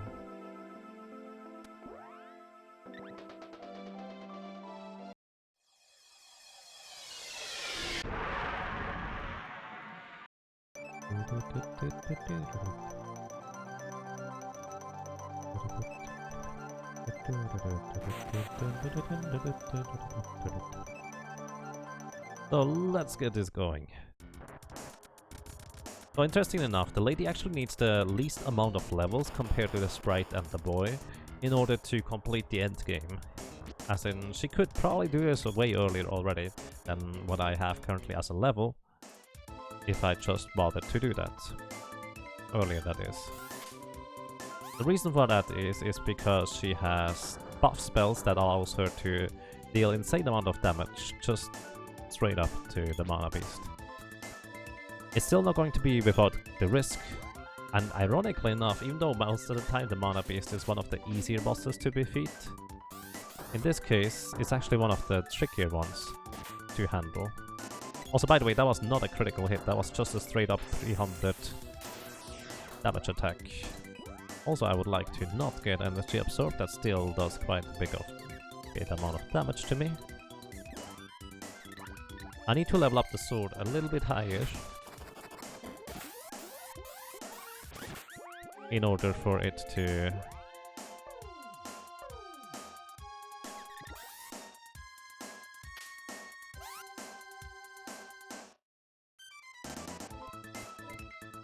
be more useful against the Mana Beast. That's the idea. So I will be leveling up the sword to level 4? Maybe 5. Let's go to level 4. I think level 4 is going to be enough. Actually 5 probably guarantees that I deal max damage. Maybe 6? I don't know. Let's go to 5. 5 is fine. Hit this guy before he magic absorbs me. You are so rude, buddy. And you are also dead, buddy. So, those guys you really don't want to necessarily play around with, so you just balloon them.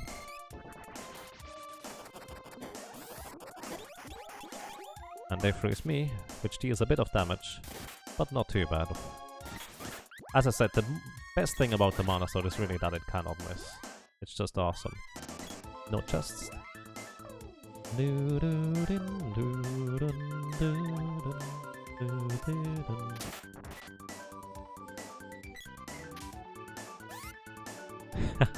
How is it a challenge if you're here? Don't worry, that is still a challenge. Boom. So, okay. Switching back to the chakra hand, how much MP do we have? 28. That is enough for 3 spell casts. We are going to be using spells for this upcoming boss. Even though we are crazy powerful with our weapon, this boss here is vulnerable to Loosen Beam. So we just throw 2 Loosen Beams at him, wait a little bit, throw 2 more at him, 1 more at him, and replenish our magic.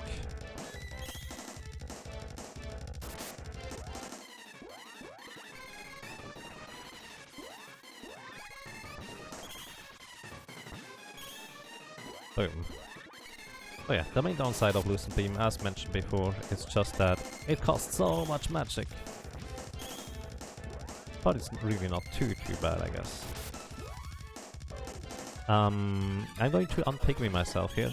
I don't know which spell he casts, but it might be a physical one. And I don't think I'm fast enough.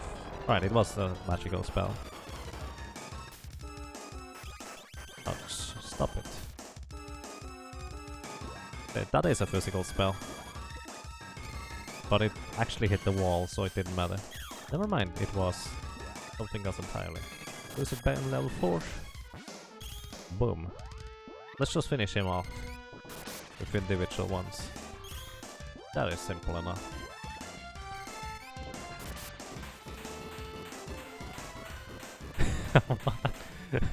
What kind of quote is that?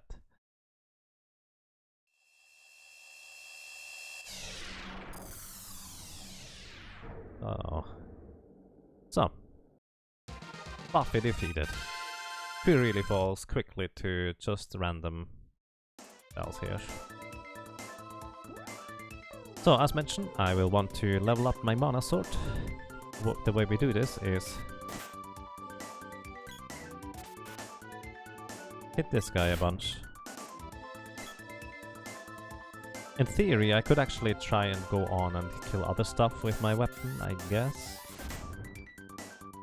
I really don't need it until the final section. We're also already level 4 mana sword. So let's just go on for now, I guess. Actually, before I go on, I should renew my Lucid Barrier, so we take or absorb some more physical damage. And while we have the tranquil opportunity, also replenish my critical hand hits. And more importantly, replenish my mana. And I also just saw we have only 4 Fairy Walnuts left, so we might as well take the opportunity to replenish those as well. And then we can basically finally move on. I see, so that was the boys thingy. Actually awkward.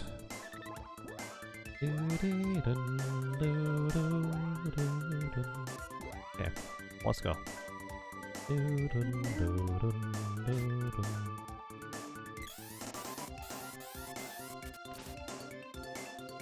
Oh no, I hit the other thing instead. Okay, Lord Wolves, if they drop a chest, it is always going to be useful, as long as we disarm the trap. Actually, not sure we can disarm the trap with Analyzer level 3, but that's okay. Boom. National Scar. Back more of them. Fine, don't bother fighting those guys. They have over 1000 HP, so taking them out just takes too long. For my taste anyways.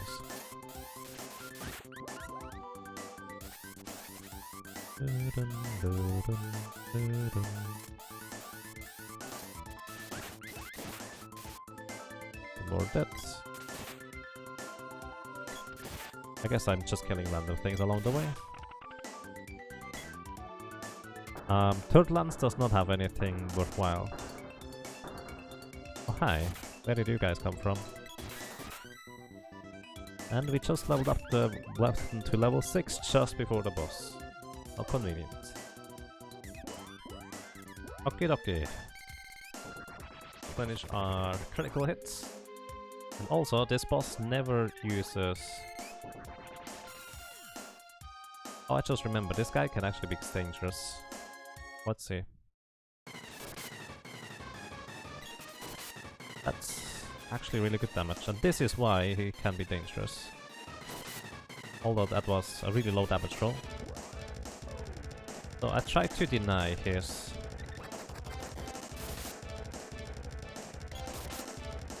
attacks here. Now I need to...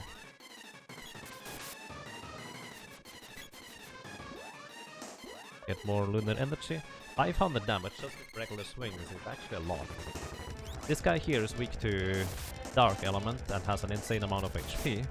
We don't have any dark spells, so we just hit him with physical attacks. But he also can cast Acid Ring quick enough, or Acid Storm I guess, quick enough that he can literally combo this, and even if we had 1000 health, he would still be able to kill us, if he decides to do that. But well, he didn't, so that's nice. Is it easier moving through the Mana Fortress with only one character, or do you still use similar out of habit? It is easier, but the thing is, if the wrong enemy catches you off guard, specifically Wolf Lords or Master Ninjas, those enemies can pretty much one-shot you despite Lucid Barrier, despite everything else. So you still want to have control as to where they are going to be spawning and how you can avoid them basically. So yes, I'm still going to be mostly using my standard route that I used so far. Although I don't need to stick to it too much.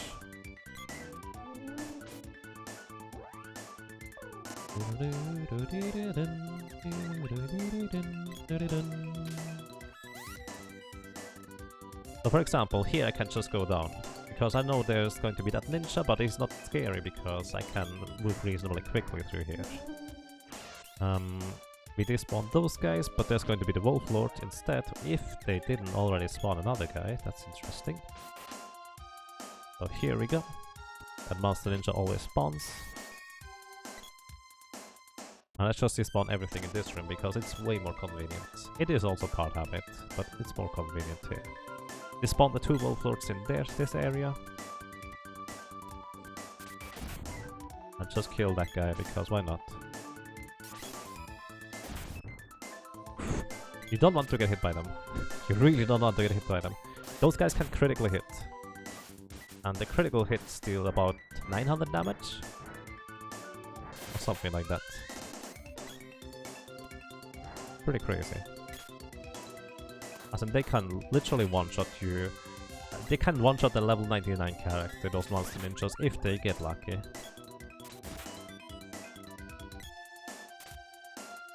Let me actually see real quick. I'm kind of tempted to go for another level in swords. 32. No, that's too far away. Let's just kill that guy and move on. So here we once again buff up. Make sure that all our buffs are in order. Critical hit chance.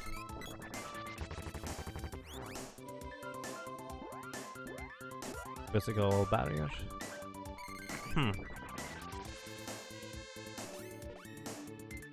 Master Ninjas and Wolf Lords are the scariest guys in the Mana Fortress for you? Yes, they are.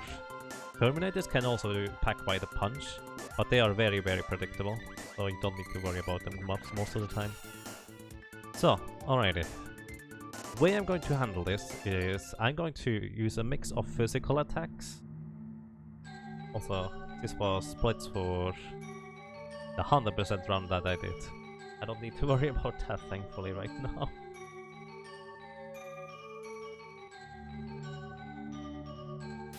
I'm going to basically cast a Lucent Beam and then try to chain in a physical attack at the end, which should result in the max amount of damage you can deal in one swing, essentially.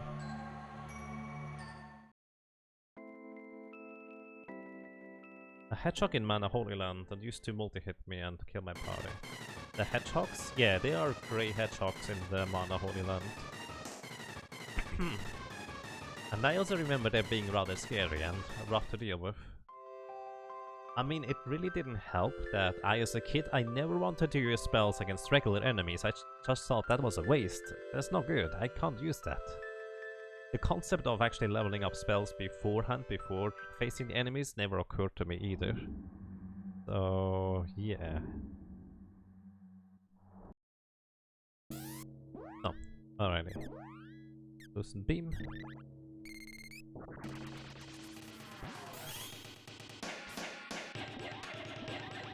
It didn't say he got whacked, which means I actually missed the Lucent Beam there. No, he got whacked.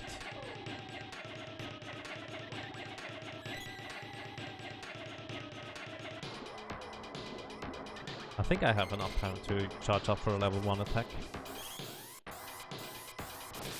Although it's really hard to see when the level 1 attack actually is done. Oh wow! Level 1 attack does significantly more damage. Don't think I can chain in hits afterwards normally, but that was a special case, I guess.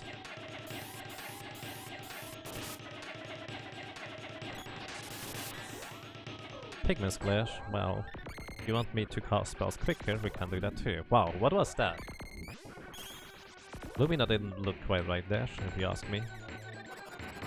The Pigment's Glare is bad for us, because he casts a lot of physical spells, and we want to avoid those at all costs, basically. That was my last critical hit.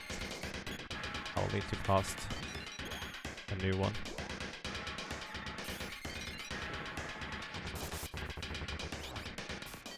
First Light actually got through. Interesting. So, it's a barrier.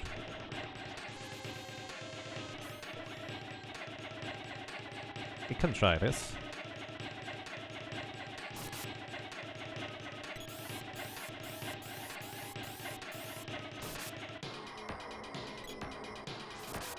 Boom! It's actually a AI loop. It's not technically a glitch, it's an AI loop which is called Thanatos Headbang, or the Dark Witch Headbang, which allows you to lock him into that state of going up and down and up and down. We exactly reached level 50. Let's tackle the final boss. I'm going to play it really safe overall. 100% the run was legendary, you were there for the whole thing. You're crazy, dude. You're crazy. Just kind of going all the way with in one go is insane to me. But yes, you're crazy rough, but crazy awesome too.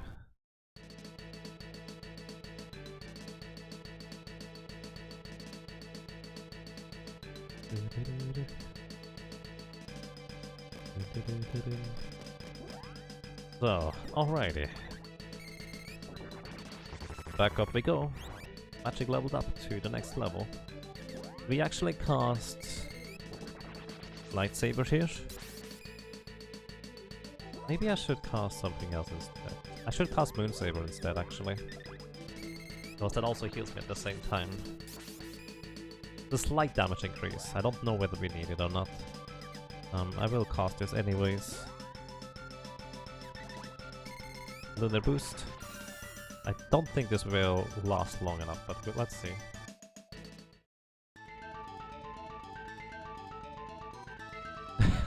Nice, Ryuk. Glad you like it.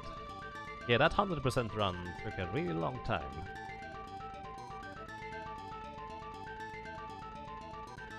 And it was basically glitchless. Basically. The only exception was to get the mana sword early so we could level the sword up to level 8.99 alongside every single other weapon as well. Your favorite song is before the Mana Beast fight, this one here. This one is my favorite song as well. It's basically, it just tells you, this is it, let's go.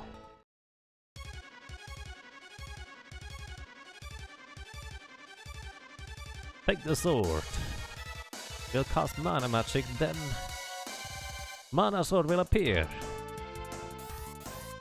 The sprite really sounds like he's out of breath. By the way, is that just me, or is there a black bar at the bottom that I never noticed? So what we do here is we cast Lucid Barrier as soon as he starts coming towards us. Lucid Barrier will protect me from physical damage of this attack here. His second attack, the fire attack does way more damage than this attack here, so we are completely fine here.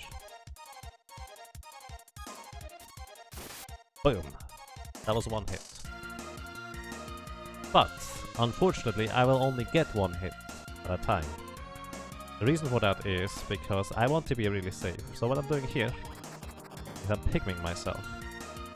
The reason for that is the Mana Beast can cast up to, I think, 6 or 7 Lucent Beams in one phase. Those Lucent Beams, and they deal insane amount of damage, and as you could see, I was not able to avoid the damage from that Lucent Beam. I tried to open the menu, but it's not reliable with the girl and the sprite. So that means, in order for me to reliably be able to remove the threat of the Lucent Beam, I want to be able to recover as quick as possible. The Mana Beast can chain the Lucent Beams quick enough that it actually cancels out its own damage, but that also means it can chain it quick enough that there will be 0 chance of me recovering between. So we need to survive to the 10th round, where we deal 999 damage for a 10th time, and that is exact lethal.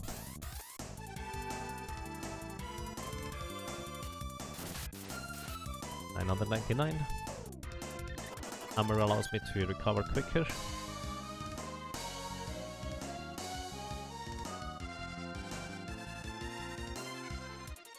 And the interesting thing is, when I did these solo challenges the first few times, I actually didn't realize that Mana Beast was so much of a threat that I would actually want to resort to a super safe strategy like this one. Okay, I got the menu this time. That's nice. I was not aware that I would want to resort to a super safe strategy like this one here. Also, I want to be at full health.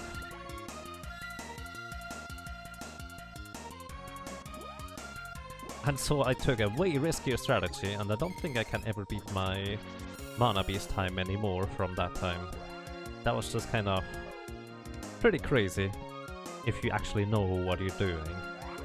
Back then I had no clue what I was doing basically, and it just happened to work out.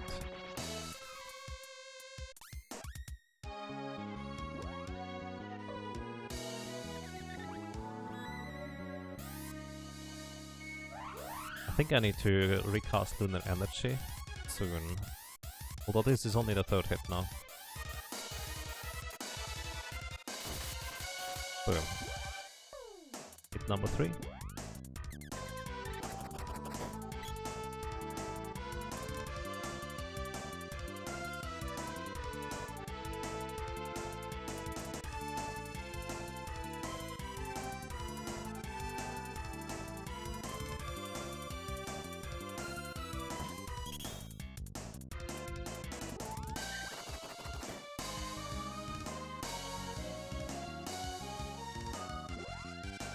Alrighty, we are fine here so far.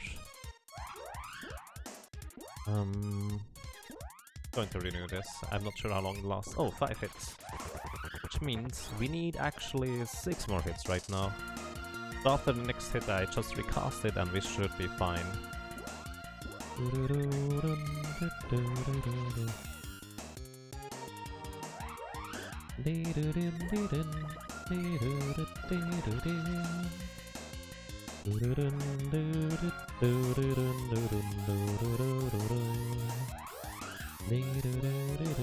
I mean, the thing is, the theoretically optimal strategy would be to get hit by the Mana Beast with Loosened Beam, get knocked to the ground, and then do a get-up attack, kind of like I did against Spiky Tiger, for full damage, and that about 3 times per turn. But the chance of just straight up dying instead is way too great, at least in my head right now. That was attack number 4, just 5 more.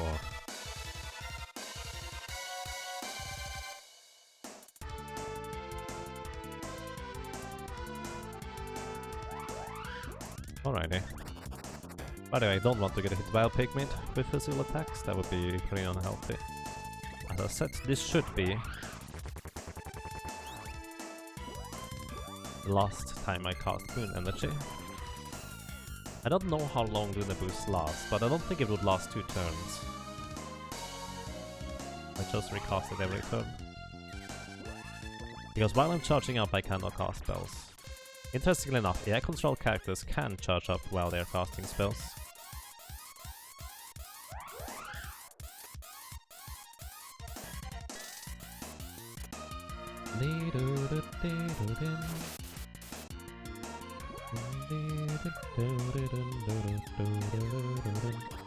We're halfway through. 5 out of 9.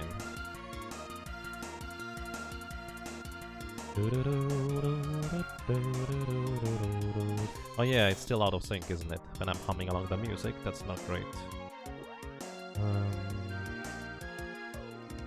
It's Mitch Mallet. I'm using Mitch Mallet twice to stay Pigmeat. The first one is to deny the Loosened Beam, the second one is to stay Pigmeat.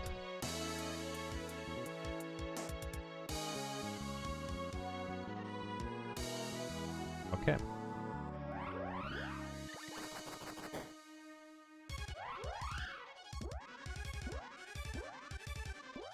Yeah, still have 31 MP left, so that's plenty.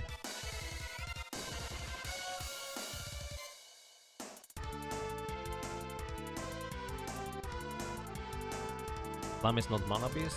We don't know. The only idea of whether Flammy is actually the Mana Beast or not you get is that hey, it looks like Flammy. No, it's not Flammy. Let's go. Load it. So it's actually never implied or refused that it is the Mana Beast. I personally don't think it's the Mana Beast, but Flammy is a beast from Mana, and since the events basically depict that there will be no more mana after we defeat the Mana Beast, which is also why the sprite is no longer around in the credits, the idea that whether you kill Flammy directly or not here doesn't really matter. Flammy will no longer be around either, because Flammy is indeed a beast of mana, right? At least that's my interpretation of it. Okay, 3 more hits. Which means 2 more rounds of it could be dangerous, but hopefully shouldn't be.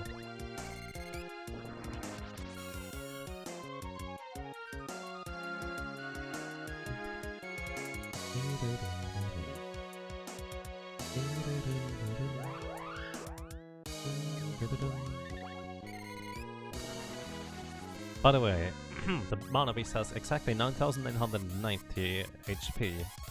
Any spell you cast will always do exactly 1 damage if you try to use spells on it, because it does 999 magic defense, as opposed to only quote-unquote 450 physical defense. So I actually tried to figure out whether you could technically kill the Mana Beast with magical attacks, and it turns out, even with full inventory of items to throw away, and with perfect execution, that the Mana Beast never actually gets his barrier up, as in his reflect barrier. You would never be able to cast enough spells to actually kill the Mana Beast.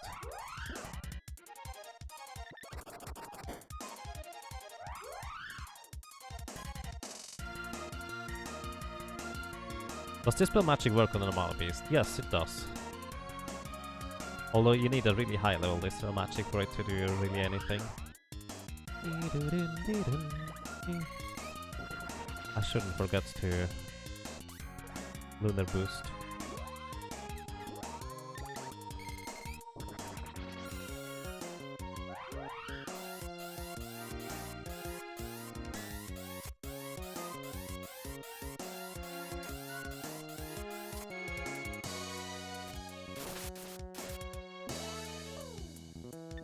One more.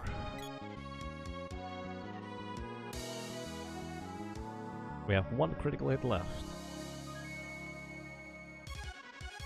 The Mana Beast has been really nice with Lucent Beams, by the way. Sometimes it just spams them. Also, I've managed to catch all but 1 of those small frame windows to open up the menu.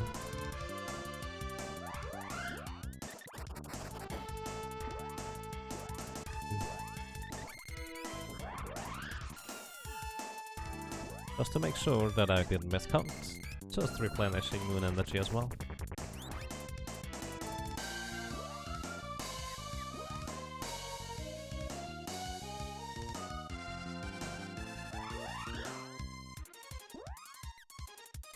Wrong thing. Oh, that was actually correct thing, never mind.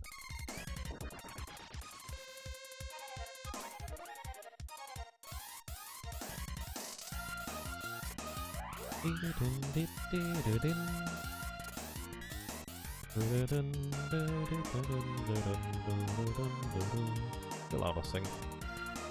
Goodbye. I miscounted. Or one of the attacks was not 999. Unfortunately I can't use Analyzer on it because it has wall.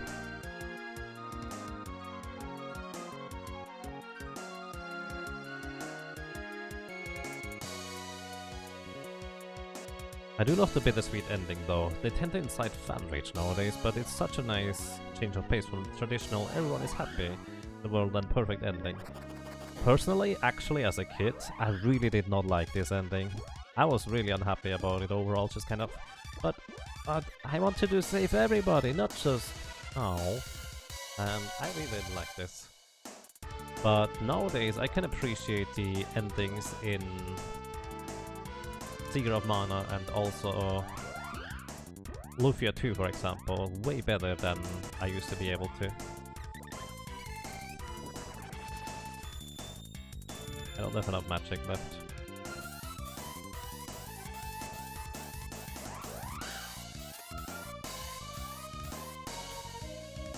Oh. My Lucid Parrot was less strong than I expected it to be. Either way, you got a good hit and goodbye, my friend. Rest in peace. And with this, we conclude the solo challenge run for Lady. Bye bye. I must have miscounted, didn't I?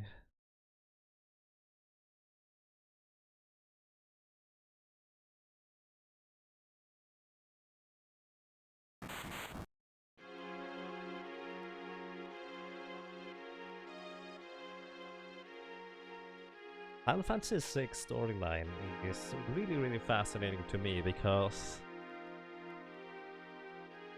basically the villain acts more as a main character rather than a villain as a traditional villain. He has so much screen time compared to other games where the villain is just kind of haha, he's over there.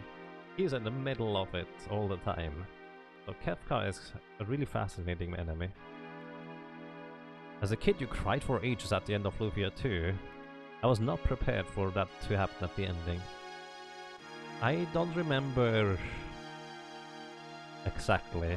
I remember being really upset. I don't know whether I cried, but it's kind of likely, I guess. But for anyone who does not know, by the way, in Europe we only got Lufia 2. We never actually got Lufia 1, so we actually did not know it was supposed to be a prequel to the regular Lufia.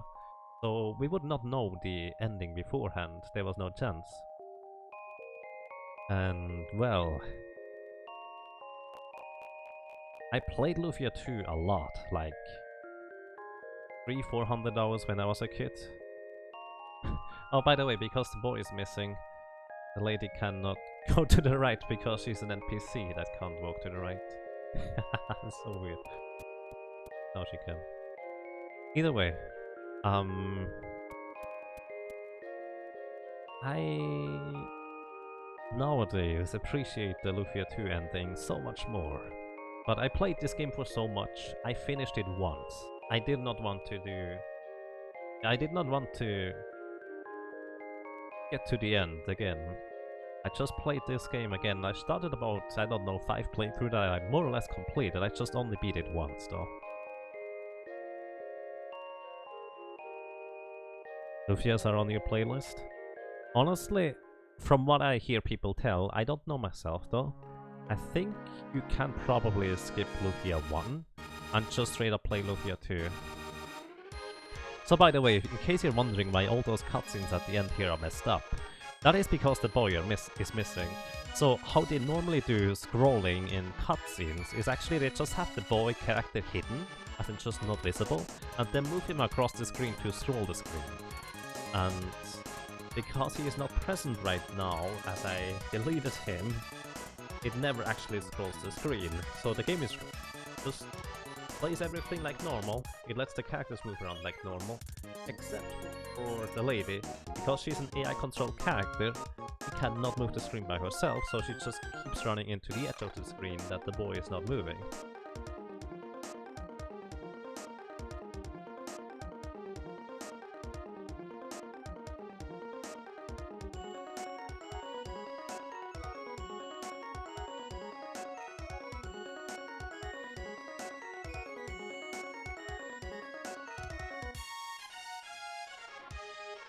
Sounds like a good list, namely named.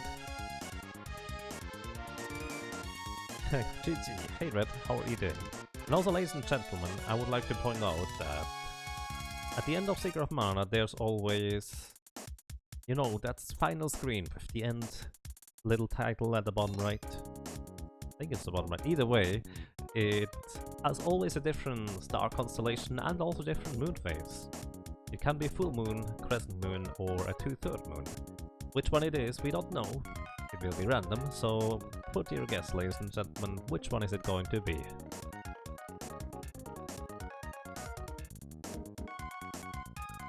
I was talking to someone who only played the Final Fantasy VI Remake, and they just never realized that Kefka's goal was to change the world, and the death of magic is actually a pretty big change. Good job breaking it, hero. Aw, I guess so. Secret of Mana and Chrono Trigger are two games that I still feel almost generations ahead of other games on the SNES. I feel like Chrono Trigger probably. I don't think Secret of Mana aged quite as well as others.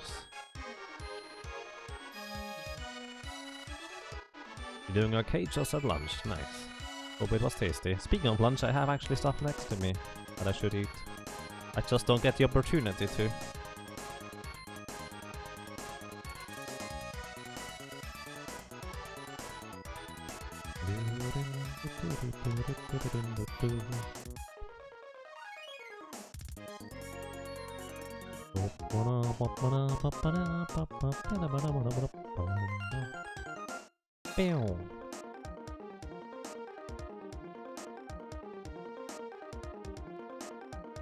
Oh, I just kind of like taking my time for eating, like I usually do.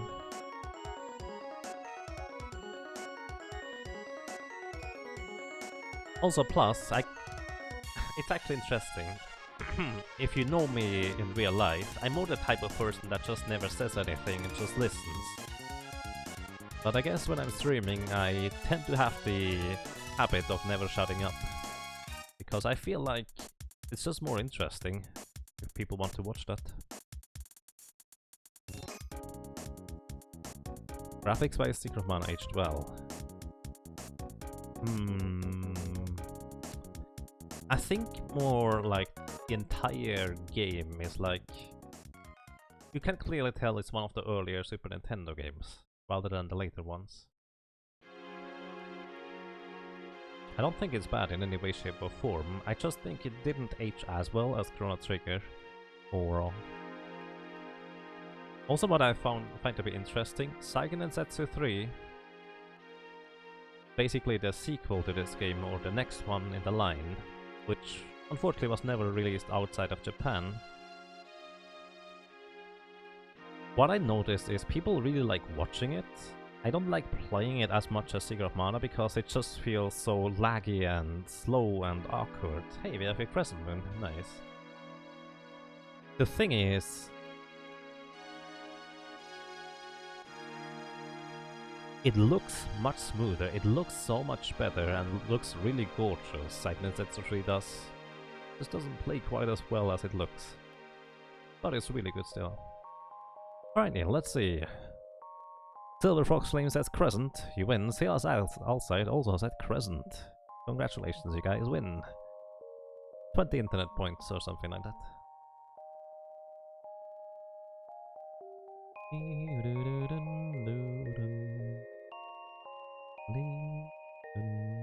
Ah, it's still out of sync, isn't it? I really need to fix that. Alrighty. Ladies and gentlemen, we have arrived at the end. That will also be the end of the stream. Once again, I would like to redirect your attention to the bottom left of the screen, where, well, Chaz threw an amazing pile of baby rumps, or baby rabbits, just for display.